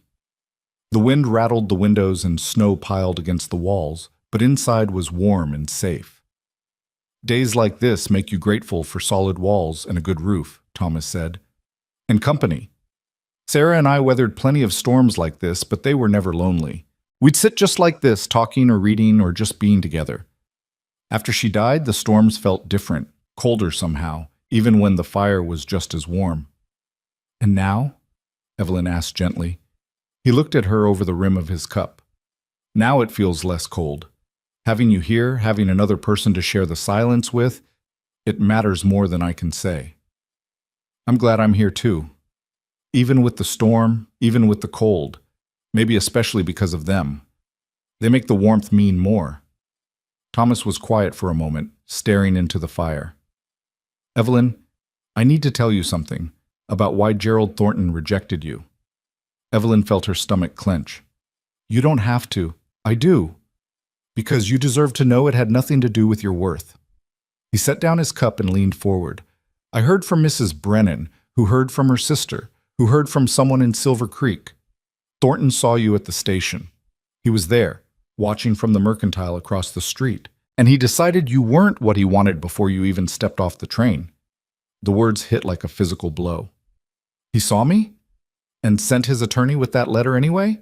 Yes, and according to what Mrs. Brennan heard, it was because you looked too plain, too ordinary. He wanted someone who would enhance his social standing, make his business look more prosperous. He wanted decoration, not partnership. Evelyn sat very still, absorbing this. The humiliation of it burned fresh and sharp, but underneath was something else. Anger, maybe, or relief. So it was never about me at all, she said slowly. Not about my letters or my character or anything I could have controlled, just about how I looked in a travel-worn dress after 2 days on a train. Just about his own shallow priorities and his cowardice in not even having the decency to face you himself. Thomas's voice was tight with barely controlled anger. I wanted you to know because you've been carrying this like it was your fault, your failure, but it wasn't. It was his. Thank you for telling me, even though it hurts to hear. Sometimes the truth hurts, but it's better than believing a lie about yourself. He paused. You're not plain, Evelyn. You're not ordinary. You're strong and capable and kind. You're beautiful in ways that matter, in the way you treat Maggie with such gentle patience, in the way you work without complaint, in the way you find hope in hard situations. Thornton's a fool who can't see past surface appearances to recognize quality when it's standing right in front of him. Evelyn felt tears prick her eyes. You don't have to say that just to make me feel better. I'm not. I'm saying it because it's true, and because someone should have said it to you long before now. He reached across the space between them and took her hand. You deserve to be valued, Evelyn, really valued, for exactly who you are. She held his hand tightly, drawing strength from his certainty when her own felt shaken. I don't know what I did to deserve finding you and Maggie, but I'm grateful for it every single day. The universe has a strange sense of justice sometimes, takes away with one hand and gives with the other. His thumb traced small circles on the back of her hand, the gesture absent and intimate. I lost Sarah, which nearly destroyed me. But if she hadn't died, you wouldn't be here. And I'm starting to think that maybe both things can be true. That losing her was the worst thing that ever happened to me, and finding you might be one of the best. The confession hung between them, honest and raw. Evelyn squeezed his hand, unable to find words adequate to the moment. So they sat in silence, hands linked, while the storm raged outside and the fire burned low, and something fragile and precious grew in the warm space between them. The storm lasted 3 days, trapping them all inside in a cocoon of forced proximity. But rather than creating tension, it seemed to deepen the bonds forming between them. They fell into easy rhythms, cooking together, teaching Maggie her lessons, reading aloud in the evenings, sharing stories of their different pasts. Evelyn learned that Thomas had been raised on this very ranch by parents who'd homesteaded the land when it was still wild territory, that he'd met Sarah at a church social and known within 10 minutes that he wanted to marry her, that he'd been terrified of fatherhood but had fallen completely in love with Maggie the moment she was born. Thomas learned that Evelyn's parents had been educated and kind but not wealthy, that her father had been a school teacher with a love of literature, that she'd grown up in a house full of books and music, and losing it had felt like losing herself, that she'd taught herself to be useful because being pleasant wasn't enough to secure her place anywhere. They learned each other's rhythms and quirks, that Thomas was quietest in the mornings and most talkative at night, that Evelyn hummed when she was concentrating, that they both reached for coffee first thing and preferred tea in the evenings. Small intimacies that felt more significant than they should.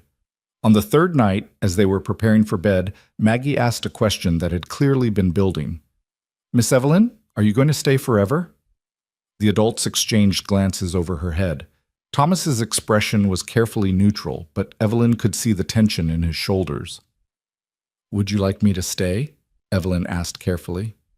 Yes, very much, yes. You make everything better. The house is happier with you in it.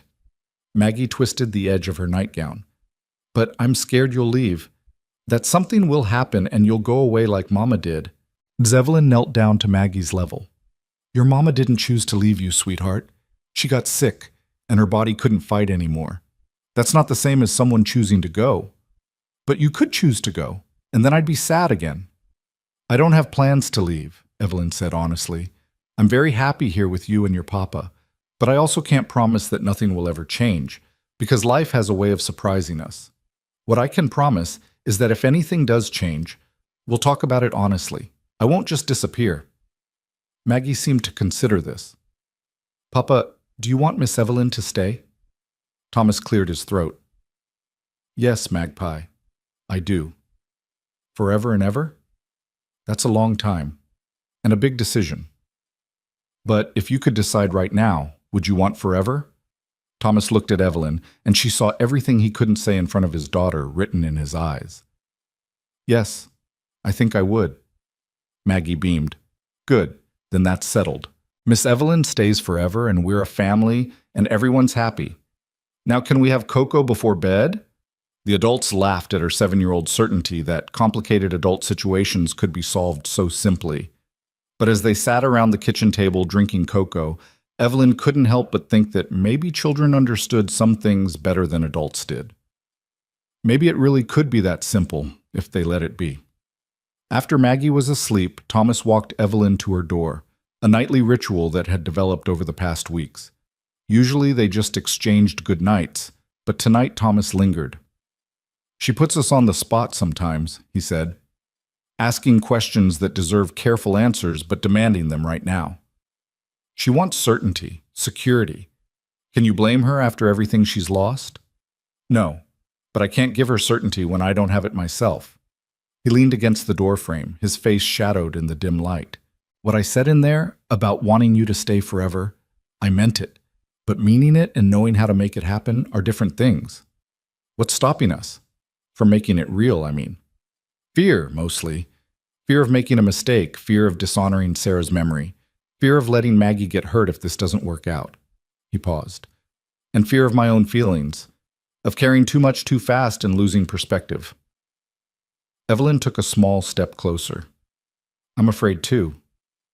Afraid of hoping for something and having it taken away again. Afraid of not being enough, of failing at this like I've failed at so many other things. But I'm more afraid of walking away from something real because of what might go wrong. You've never failed at anything here. You've been... He seemed to struggle for words. You've been everything I didn't know we needed, everything I didn't let myself hope for. Then why are we holding back? Because hope is dangerous. Because wanting something too much can blind you to reality. Because I have a daughter to think about, and I can't just follow my own desires without considering what's best for her.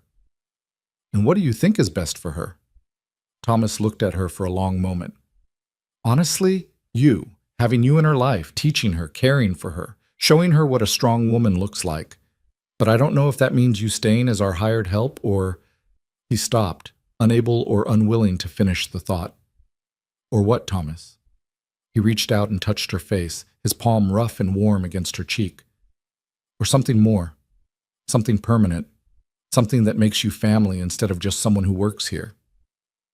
Evelyn's heart hammered against her ribs. What would that look like? I don't know. Marriage, I suppose. Making it official, giving you real claim to this place and this life, giving Maggie the mother she keeps asking for. Giving myself permission to feel what I'm feeling without guilt or reservation. And what are you feeling? His thumb traced the line of her cheekbone, like I'm standing on the edge of something terrifying and wonderful. Like I'm betraying Sarah by wanting you and honoring her by not staying frozen in grief. Like I'm a fool for even considering this when you've only been here a few weeks. Like I'd be a bigger fool to let you slip away. Evelyn turned her face into his palm, allowing herself this small intimacy. I feel the same way. All of it. The terror and the wonder and the impossibility and the rightness of it. So what do? We do what we said. We take it slow. We let it grow naturally. We don't force it to be anything before it's ready.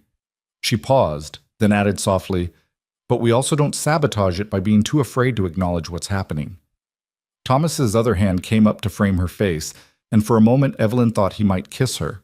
But instead he rested his forehead against hers, their breath mingling in the small space between them. I'm trying so hard to do this right, he whispered. To honor everyone. Sarah's memory, Maggie's needs, your dignity, my own heart. But I don't know what right even looks like anymore. Maybe right looks like this. Two people being honest about what they feel and choosing to be brave together. He pulled back slightly to look at her, his gray eyes intense in the lamplight. You make it sound simple. It is simple. We're the ones making it complicated. He smiled, a sad, tender expression. When did you get so wise? Around the same time I got rejected at a train station and ended up somewhere I never expected. Turns out desperation breeds clarity. Thomas laughed softly, then stepped back, letting his hands fall away from her face. I should let you sleep. But Evelyn, thank you for understanding, for being patient with me while I figure this out, for not demanding more than I'm ready to give. I'm not demanding anything, Thomas. I'm just here, offering what I can and hoping it's enough. It's more than enough. It's everything. He left then, and Evelyn closed her door and leaned against it, her heart full and aching at the same time. Nothing was decided. Nothing was certain. But something was definitely happening, growing in the fertile ground of shared work and honest conversation and careful tenderness. The next morning dawned clear and bright, the storm passed and the world transformed. Thomas announced at breakfast that he needed to ride into town for supplies, and Maggie immediately begged to go along. Not this time, Magpie. Roads are still rough from the storm and I need to move fast. You stay here with Miss Evelyn and help with the chores. But I want to see the snow in town. There's plenty of snow right here. Besides, someone needs to help Miss Evelyn with the bread. After he left, Maggie was uncharacteristically quiet, picking at her breakfast and staring out the window. Evelyn recognized the mood. The child was worrying about something. What's on your mind, sweetheart? Maggie looked up with troubled eyes. Do you love my papa? The question was so direct, so unexpected, that Evelyn nearly dropped her coffee cup. Maggie, that's a very personal question. But do you? Because I think he loves you. He looks at you the way he used to look at Mama. Not exactly the same, but like he's happy when you're there, and I want him to be happy. Evelyn sat down carefully, trying to find words a 7-year-old would understand. Your papa and I care about each other very much. We're friends, and we work well together, and we both care about you. As for love, that's something that grows slowly, over time. It's not something you can rush or force. But it could grow into love if you gave it time? Yes, it could. Maggie nodded, apparently satisfied with this answer. Good, because I want you to be my mama, not instead of my real mama. She'll always be my mama in my heart. But you could be my mama too. Mama number 2. Is that allowed? Evelyn's eyes filled with tears. Oh, sweetheart, that's the loveliest thing anyone's ever said to me. So you'll think about it? Being my mama number 2? I'll think about it. But that's also something your papa and I would need to talk about together. It's a big decision. Grown-ups always say things are big decisions, but really they're not that big. Either you want to be a family or you don't. Either you want to stay or you don't. The rest is just details. Out of the mouths of babes, Evelyn thought. Maybe Maggie was right. Maybe they were overthinking something that could be beautifully simple if they let it be. Thomas returned late that afternoon with supplies and news. Gerald Thornton had closed his mercantile and left town abruptly. Rumor had it to return east to find a wife among more refined society. Good riddance, was Mrs. Brennan's opinion, which he relayed with a slight smile. She said any man too foolish to recognize quality when he saw it deserved to end up alone. That's harsh, Evelyn said, but she smiled anyway. Maybe, but not entirely wrong. Thomas set down the last of the supplies. She also said to tell you that the whole valley's talking about how well you've fitted in here, how natural you look with Maggie, how the ranch seems to run smoother. Said it's like you've always been here. Do you think that's true? Yes, he said simply. I do. You fit here, Evelyn, not because you're trying to, but because you just do. That night, after Maggie was asleep, they sat together on the porch despite the cold.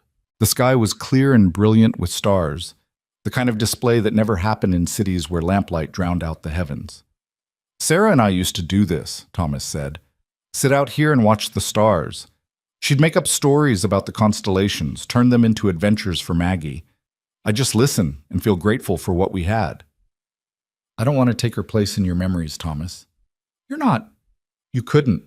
Sarah was Sarah, and she'll always have that place in my heart. He paused. But hearts are bigger than we think. There's room for more than one love, more than one chapter. Sarah would be the first to tell me that.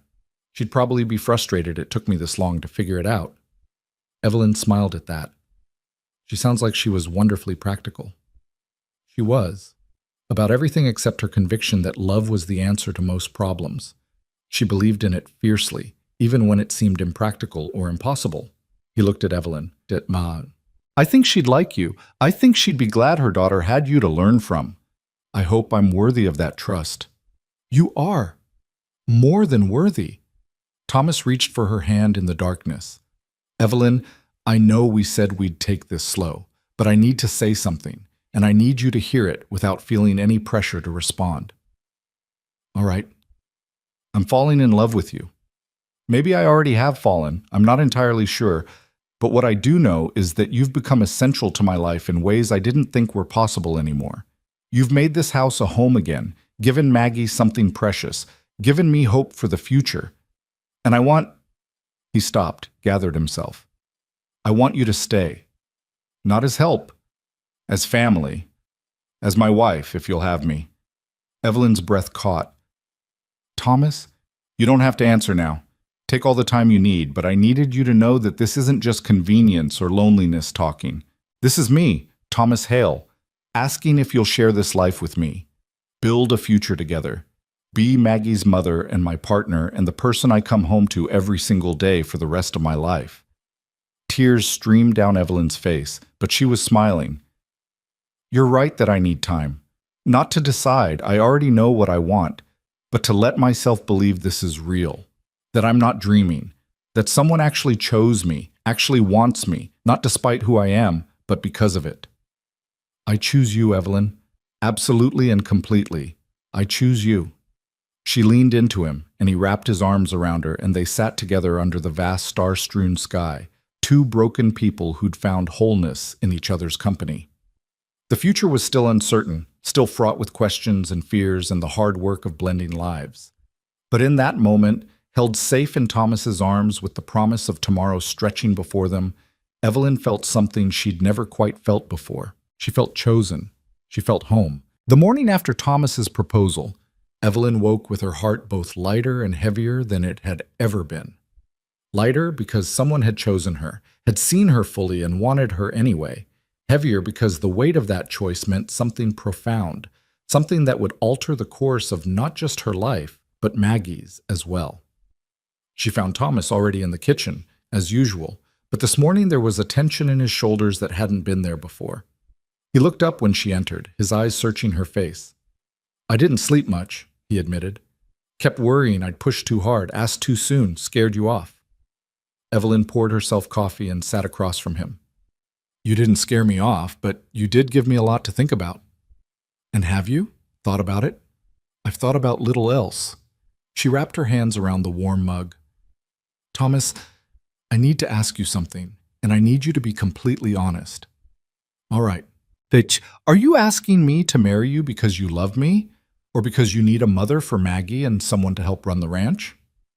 Because those are different things, and I need to know which one this is. Thomas was quiet for a long moment, his gaze steady on hers. That's a fair question, an important one. He leaned forward. When Sarah died, I thought about finding someone practical, someone who could help with Maggie and the work. It made sense logically, but I couldn't do it because it felt like a betrayal, not of Sarah's memory, but of what marriage should be. Sarah and I married for love, and anything less felt like settling. So what changed? You changed everything. You came here as a practical solution, and then you became something else entirely. You became the person I looked for first thing in the morning and the last person I wanted to see before sleep. You became the one I wanted to share small victories with and the one I trusted with my worries. You became essential not because of what you do, but because of who you are. He reached across the table and took her hand. So yes, I need help with Maggie and the ranch. But I'm not asking you to marry me because of that. I'm asking because I love you. Because you've brought joy back into this house. Because Maggie lights up when you're near. Because I can't imagine my future without you in it. The practical benefits are real, but they're not why I want this. Evelyn felt tears prick her eyes. I needed to hear that, to know I wasn't just filling a convenient gap. You could never be just anything. You're Evelyn, strong and kind and stubborn and brave. You're the woman who got rejected at a train station and somehow found the courage to start over with strangers. You're the person who works until your hands blister and never complains. You're the one who makes my daughter laugh and helps her remember her mother with love instead of just grief. His voice roughened with emotion. You're the woman I'm falling more in love with every single day.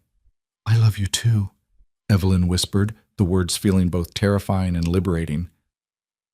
I think I started falling the moment you defended me to Mrs. Thornton, when you saw me as someone worth protecting, worth valuing, but I needed to be sure this was real, that it wasn't just loneliness or convenience dressed up as something more. It's real, Evelyn, as real as anything I've ever felt. She squeezed his hand. Then yes, I'll marry you. I'll be your wife and Maggie's mother and your partner in all of this. Not because I need security, though I won't pretend that doesn't matter, but because I love you and I love her, and I want to build a life here that's truly mine. Thomas stood so quickly his chair scraped against the floor, and then he was pulling her up and into his arms, holding her tight enough that she could feel his heart racing against her chest. When he pulled back, his eyes were bright with unshed tears. You've just made me the happiest man in Colorado, possibly the entire West. Just Colorado? Evelyn teased, her own tears spilling over. All right, the entire country, the whole world. He cupped her face in his hands. May I kiss you? I've wanted to for weeks, but it didn't feel right until... She answered by rising on her toes and pressing her lips to his. The kiss was gentle and sweet, full of promise and tenderness and the careful beginning of something precious. When they finally pulled apart, both were smiling. Mama would have liked that. They sprang apart to find Maggie standing in the doorway, grinning from ear to ear. Maggie, how long have you been standing there? Long enough to hear Miss Evelyn say yes, which means she's going to be my mama number 2, right? The child bounced on her toes. This is the best day ever. Thomas and Evelyn exchanged amused glances. You little eavesdropper, Thomas said, but there was no heat in it. I wasn't eavesdropping.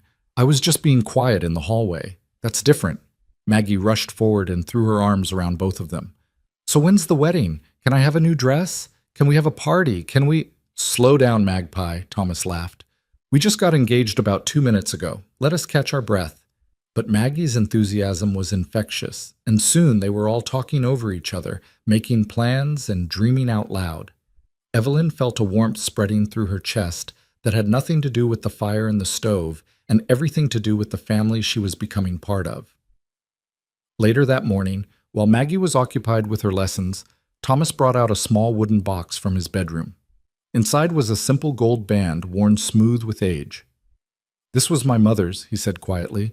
My father gave it to Sarah when we got married because we couldn't afford a new ring. She wore it until this day she died, and then I put it away because I couldn't bear to see it empty. He took it out, the metal catching the light. I know it's not fancy, and if you want something new, it's perfect, Evelyn interrupted, holding out her hand. It's part of your history, part of this family's story. I'd be honored to wear it. He slid it onto her finger, and though it was slightly loose, it felt right there, like it had been waiting for her all along. We should tell people, Thomas said. Make it official, and we should probably talk to the pastor about when we can have the ceremony. How soon were you thinking? Tomorrow wouldn't be soon enough for me, but I suppose we should give folks time to prepare, and you should have a proper wedding if you want one. Evelyn thought about her cousin's elaborate wedding in Boston, the months of planning and the endless fuss over flowers and fabrics. It had been beautiful and utterly impersonal, more about display than devotion. I don't need fancy, Thomas. I just need real. You, me, Maggie, and whoever else wants to witness us promising our lives to each other. That's enough. His smile was radiant. Then let's do it soon, this month, if the pastor can manage it. I don't want to wait any longer than necessary to make you truly mine." They rode into town that afternoon, all three of them, to speak with Pastor Williams. The kindly old minister listened to their story with knowing eyes, occasionally glancing at Maggie, who sat between them looking supremely pleased with herself. "So let me see if I understand," he said when Thomas finished explaining. "Miss Carter came here to marry Gerald Thornton, who rejected her. You hired her to help with the ranch and your daughter. And now, some 6 weeks later, you wish to marry each other." Put like that, it sounded impulsive and possibly foolish. Evelyn felt her cheeks heat, but Thomas didn't hesitate. "Yes, sir, that's the situation. I know it seems fast, but when you know something's right, waiting doesn't make it more right. It just delays the inevitable." Pastor Williams studied them both carefully. "Miss Carter, do you love this man? Truly love him? Not just the security he represents?" "I do," Evelyn said firmly. "I love him for his quiet strength, his devotion to his daughter, his honesty even when it's uncomfortable. I love him for seeing value in me when others didn't. And yes, I appreciate the security, but I'd marry him even if he had nothing but debts and dreams." "And Mr. Hale, are you certain you're ready for this? Your Sarah's only been gone 2 years. Some might say that's not long enough." "Some might say that," Thomas agreed. "But Sarah would be the first to tell me that life's too short to waste in mourning what's lost instead of embracing what's found. She'd want Maggie to have a mother, and me to have a partner. And she'd like Evelyn. They're alike in the ways that matter most." The pastor turned to Maggie. "And you, young lady, how do you feel about your father marrying Miss Evelyn?" "I think it's perfect," Maggie declared. "Miss Evelyn makes Papa happy, and she makes me happy, and she fits with us like she was always supposed to be here. Plus, she's teaching me to make Mama's recipes, so it's like having parts of Mama still around, but also having something new and good too." Pastor Williams smiled at that. "Well, when even the child can articulate such wisdom, who am I to argue? I'll marry you, but I have one condition." "What's that?" Thomas asked. "You come to 3 sessions of counseling with me first. Marriage is hard enough without rushing in blind. I want to make sure you've both thought through the practical realities, talked about expectations, discussed how you'll handle challenges. Can you do that?" "Yes, sir," they said in unison. "Good. Then let's plan for 3 weeks from now. That gives you time for the counseling, time to prepare, and time to make sure this is what you both truly want. If you still feel the same in 3 weeks, I'll happily perform the ceremony." 3 weeks felt like an eternity and no time at all. They fell into a new rhythm, balancing ranch work with wedding preparations and counseling sessions. Pastor Williams proved to be surprisingly thorough, asking hard questions about finances, child rearing, intimacy, grief, and expectations. "What happens when you disagree?" he asked during their second session. "How will you handle conflict?"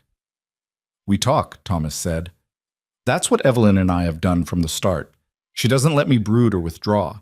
She asks questions and listens and helps me work through things. And if talking doesn't resolve it, then we keep talking until it does," Evelyn said. "Neither of us is interested in winning arguments. We're interested in solving problems together." "What about children?" the pastor asked. "Do you want more?" Thomas and Evelyn looked at each other. They hadn't discussed this yet. "I'd like more," Thomas said slowly. "If Evelyn does. But if not, Maggie's enough. She's more than enough." "I'd like children," Evelyn admitted. "I've always imagined having a family of my own, but I want to make sure Maggie knows she's just as much my daughter as any future children would be, that she's not less important because she didn't come from my body." "She'll know," Pastor Williams said gently. "Children understand love, and from what I've seen, you love that girl fiercely already." The counseling sessions were harder than Evelyn expected, but also reassuring. Each conversation revealed new layers of compatibility, new ways they complemented each other. Thomas's steadiness balanced her occasional impulsiveness. Her optimism lifted his tendency toward worry. They both valued honesty, hard work, and putting Maggie's needs at the center of their decisions. Meanwhile, the community rallied around them in ways Evelyn hadn't anticipated. Mrs. Brennan organized a quilting bee and made them a wedding quilt. The other ranch wives contributed food for the reception. Even some of the men who'd been skeptical at first came around, offering Thomas quiet congratulations and telling him he'd chosen well. The only shadow came from an unexpected source. 1 week before the wedding, a letter arrived from Evelyn's cousin in Boston. Someone had written to inform her of Evelyn's impending marriage, and the response was scathing. "Marrying a widowed rancher you barely know? Have you completely lost your senses? This is even more foolish than the mail-order bride scheme. At least Mr. Thornton had means and refinement. What does this farmer have to offer except hard work and poverty? Come home immediately before you ruin yourself completely." Evelyn read the letter twice, feeling the familiar sting of her cousin's disapproval. But this time, underneath the hurt was something new: anger and certainty. "She doesn't understand," Thomas said, reading over her shoulder. "She can't imagine choosing love and purpose over comfort and social standing. No, she can't. She married for advantage, and she's been miserable every day since. But she'd rather be miserable in a fine house than happy in a simple one." Evelyn folded the letter carefully. "I'm going to write back and tell her I'm exactly where I want to be, doing exactly what I choose to do. And that her approval, while it would be nice, isn't necessary for my happiness." "That's my brave girl," Thomas said, kissing her temple. Evelyn wrote the letter that evening, choosing her words carefully. She didn't defend her choices because they needed no defense. She simply stated facts: that she loved Thomas and Maggie, that she'd found purpose and belonging, that she was happier than she'd ever been. She thanked her cousin for past hospitality and released her from any further obligation. It was a letter of liberation, severing ties that had always bound without sustaining. The night before the wedding, Mrs. Brennan insisted that Evelyn stay at her house, maintaining the tradition that bride and groom shouldn't see each other before the ceremony. "It's bad luck otherwise," she said firmly, "and you've had enough bad luck in your life. Time for the good kind to take over." So Evelyn found herself in the Brennans' spare room, unable to sleep despite her exhaustion. She thought about the journey that had brought her here: rejection, humiliation, desperate acceptance of a stranger's offer. Every step had felt like failure at the time. But each one had been necessary to bring her to this moment. There was a soft knock on her door, and Mrs. Brennan entered with a cup of tea. "Couldn't sleep either when it was my wedding eve," she said, settling into the chair by the window. "Too much excitement, too many feelings." "Did you have doubts?" Evelyn asked. "About marrying Mr. Brennan? Lord, no. But about whether I'd be a good wife, whether I'd know how to manage a household, whether I was making the right choice? Absolutely. Marriage is terrifying when you really think about it. You're promising your whole life to someone based on feelings that might change." "That's not very reassuring," Mrs. Brennan laughed. "Maybe not, but here's what is. Thomas Hale is one of the best men I know. He loved Sarah truly, and he'll love you the same way. And you're strong enough to build a real partnership with him, not just depend on him. That's rare and precious." "What if I can't fill Sarah's shoes? What if I'm not the mother Maggie needs or the wife Thomas deserves?" "Then you'll stumble and learn and try again, just like every other wife and mother in the world. Nobody's perfect at this, dear. We're all just doing our best and hoping it's enough." She patted Evelyn's hand. "But I've watched you these past weeks. The way you are with Maggie, patient and loving. The way you work alongside Thomas, partners and everything. You're already being exactly what they need. The wedding just makes it official." Evelyn slept better after that conversation and woke to brilliant sunshine streaming through the window. Her wedding day had arrived. The ceremony was simple and beautiful, held in the small church with the whole community in attendance. Evelyn wore a dress that Mrs. Brennan and the other women had altered from one of Sarah's, with Evelyn's blessing. It felt right, wearing something that belonged to the woman who'd loved this family first, carrying forward her legacy while creating something new. Maggie stood beside them, beaming in a new dress, holding a bouquet of late autumn wildflowers. She'd insisted on being part of the ceremony, and Pastor Williams had adapted the traditional vows to include her. "Do you, Thomas Hale, take Evelyn Carter to be your lawfully wedded wife, to love and cherish in sickness and in health, for richer or poorer, as long as you both shall live?" "I do," Thomas said, his voice strong and sure. "And do you, Evelyn Carter, take Thomas Hale to be your lawfully wedded husband, to love and cherish in sickness and in health, for richer or poorer, as long as you both shall live?" "I do," Evelyn said, her eyes locked on Thomas's face. "And do you both promise to love, guide, and cherish Maggie, to raise her together with patience and wisdom, to show her through your partnership what a loving family looks like? We do, they said together. Pastor Williams smiled. Then by the power vested in me, I pronounce you husband and wife. Thomas, you may kiss your bride. The kiss was gentle and sweet, full of promise for the future they'd build together. When they pulled apart, Maggie threw her arms around both of them. Now we're really a family, she declared, and the congregation laughed with genuine joy. The reception at the ranch was everything Evelyn had never known she wanted. Simple food shared with good people, laughter and music and dancing in the barn. Thomas held her close as they swayed to a fiddle tune, and Evelyn felt a completeness she'd never experienced before. Happy? Thomas murmured against her ear. Happier than I knew was possible. Good, because I plan to spend the rest of my life making sure you stay that way. As the sun set and the guests departed, Evelyn found herself standing on the porch with her new family, watching the mountains turn purple in the fading light. Maggie stood between them, holding both their hands. I knew it would be like this, the child said contentedly. From the moment I saw you at the train station, I knew you were supposed to be ours. Did you really? Evelyn asked, touched. Really, truly. You had sad eyes, but a kind face, and I thought if we could make your eyes happy instead of sad, that would be good. And look, they're happy now. Thomas and Evelyn looked at each other over their daughter's head, sharing a smile that held all the wonder and gratitude of their unexpected journey. That night, after Maggie was asleep, Thomas and Evelyn sat together in the kitchen that had become theirs, drinking tea and talking about the future. I want to expand the ranch, Thomas said. Maybe add some sheep, diversify the income, and I want to save enough to send Maggie to a good school when she's older. I want to start a garden come spring, Evelyn said. A proper one, with vegetables and herbs and maybe some flowers. And I'd like to learn to ride better so I can help with more of the ranch work. I want more mornings like this, Thomas said, reaching for her hand. More quiet conversations and shared dreams. More of everything that we've found together. Me too, Evelyn whispered. All of it. Forever.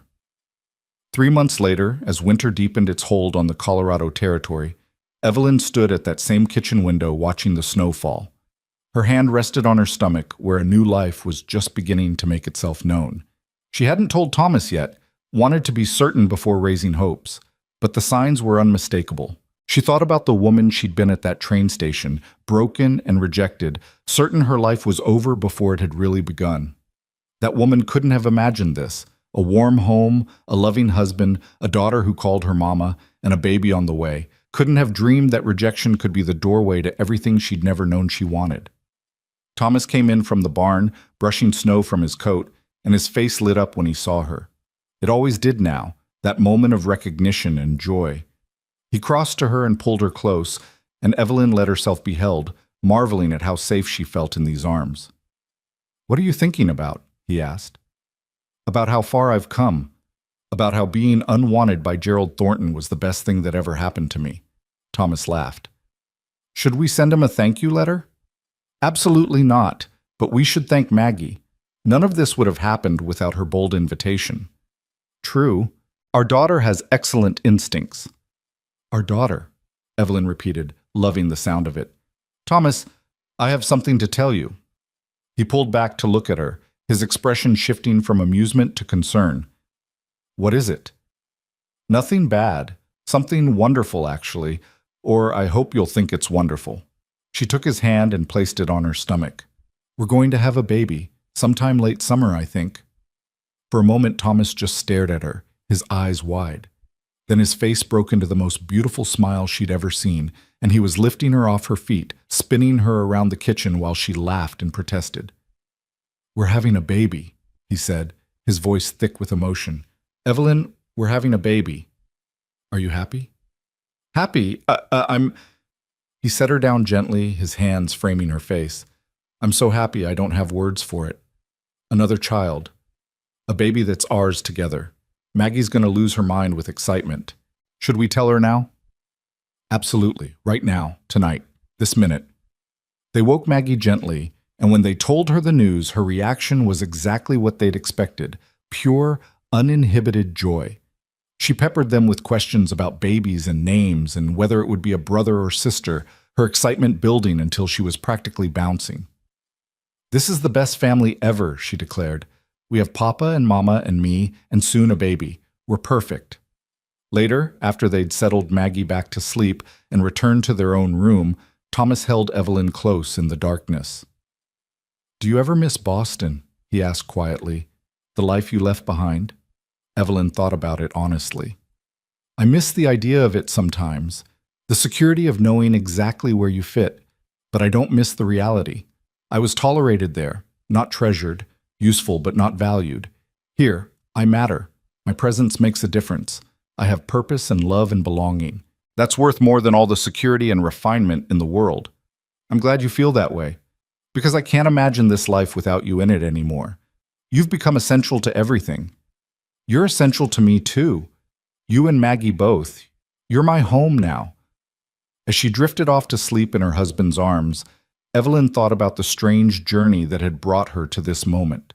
From rejection at a train station to redemption in the arms of a family she'd never expected to find. From being unwanted to being cherished. From being alone to being surrounded by love. The ranch settled into quiet around them, the snow falling soft outside, the fire burning low in the hearth.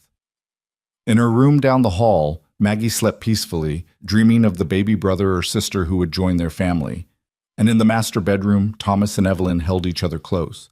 Two people who'd found in each other exactly what they'd been missing all along. Gerald Thornton had looked at Evelyn Carter and seen nothing worth wanting. But Thomas Hale had looked at the same woman and seen everything worth cherishing. And in the end, being chosen by the right person meant infinitely more than being accepted by the wrong one. Evelyn had come to Colorado seeking security and found so much more: love, purpose, family, belonging. She'd come as an unwanted bride and become a treasured wife, a beloved mother, an essential partner in building something that mattered. And every day for the rest of her life, she would wake up grateful that sometimes the worst rejections lead to the very best acceptances. The unwanted bride had finally found her home. Not in the place she'd expected, not with the person she'd planned for, but in the perfect imperfection of real life with people who saw her clearly and loved her anyway. And that, Evelyn thought as sleep claimed her, was the greatest gift anyone could ever receive.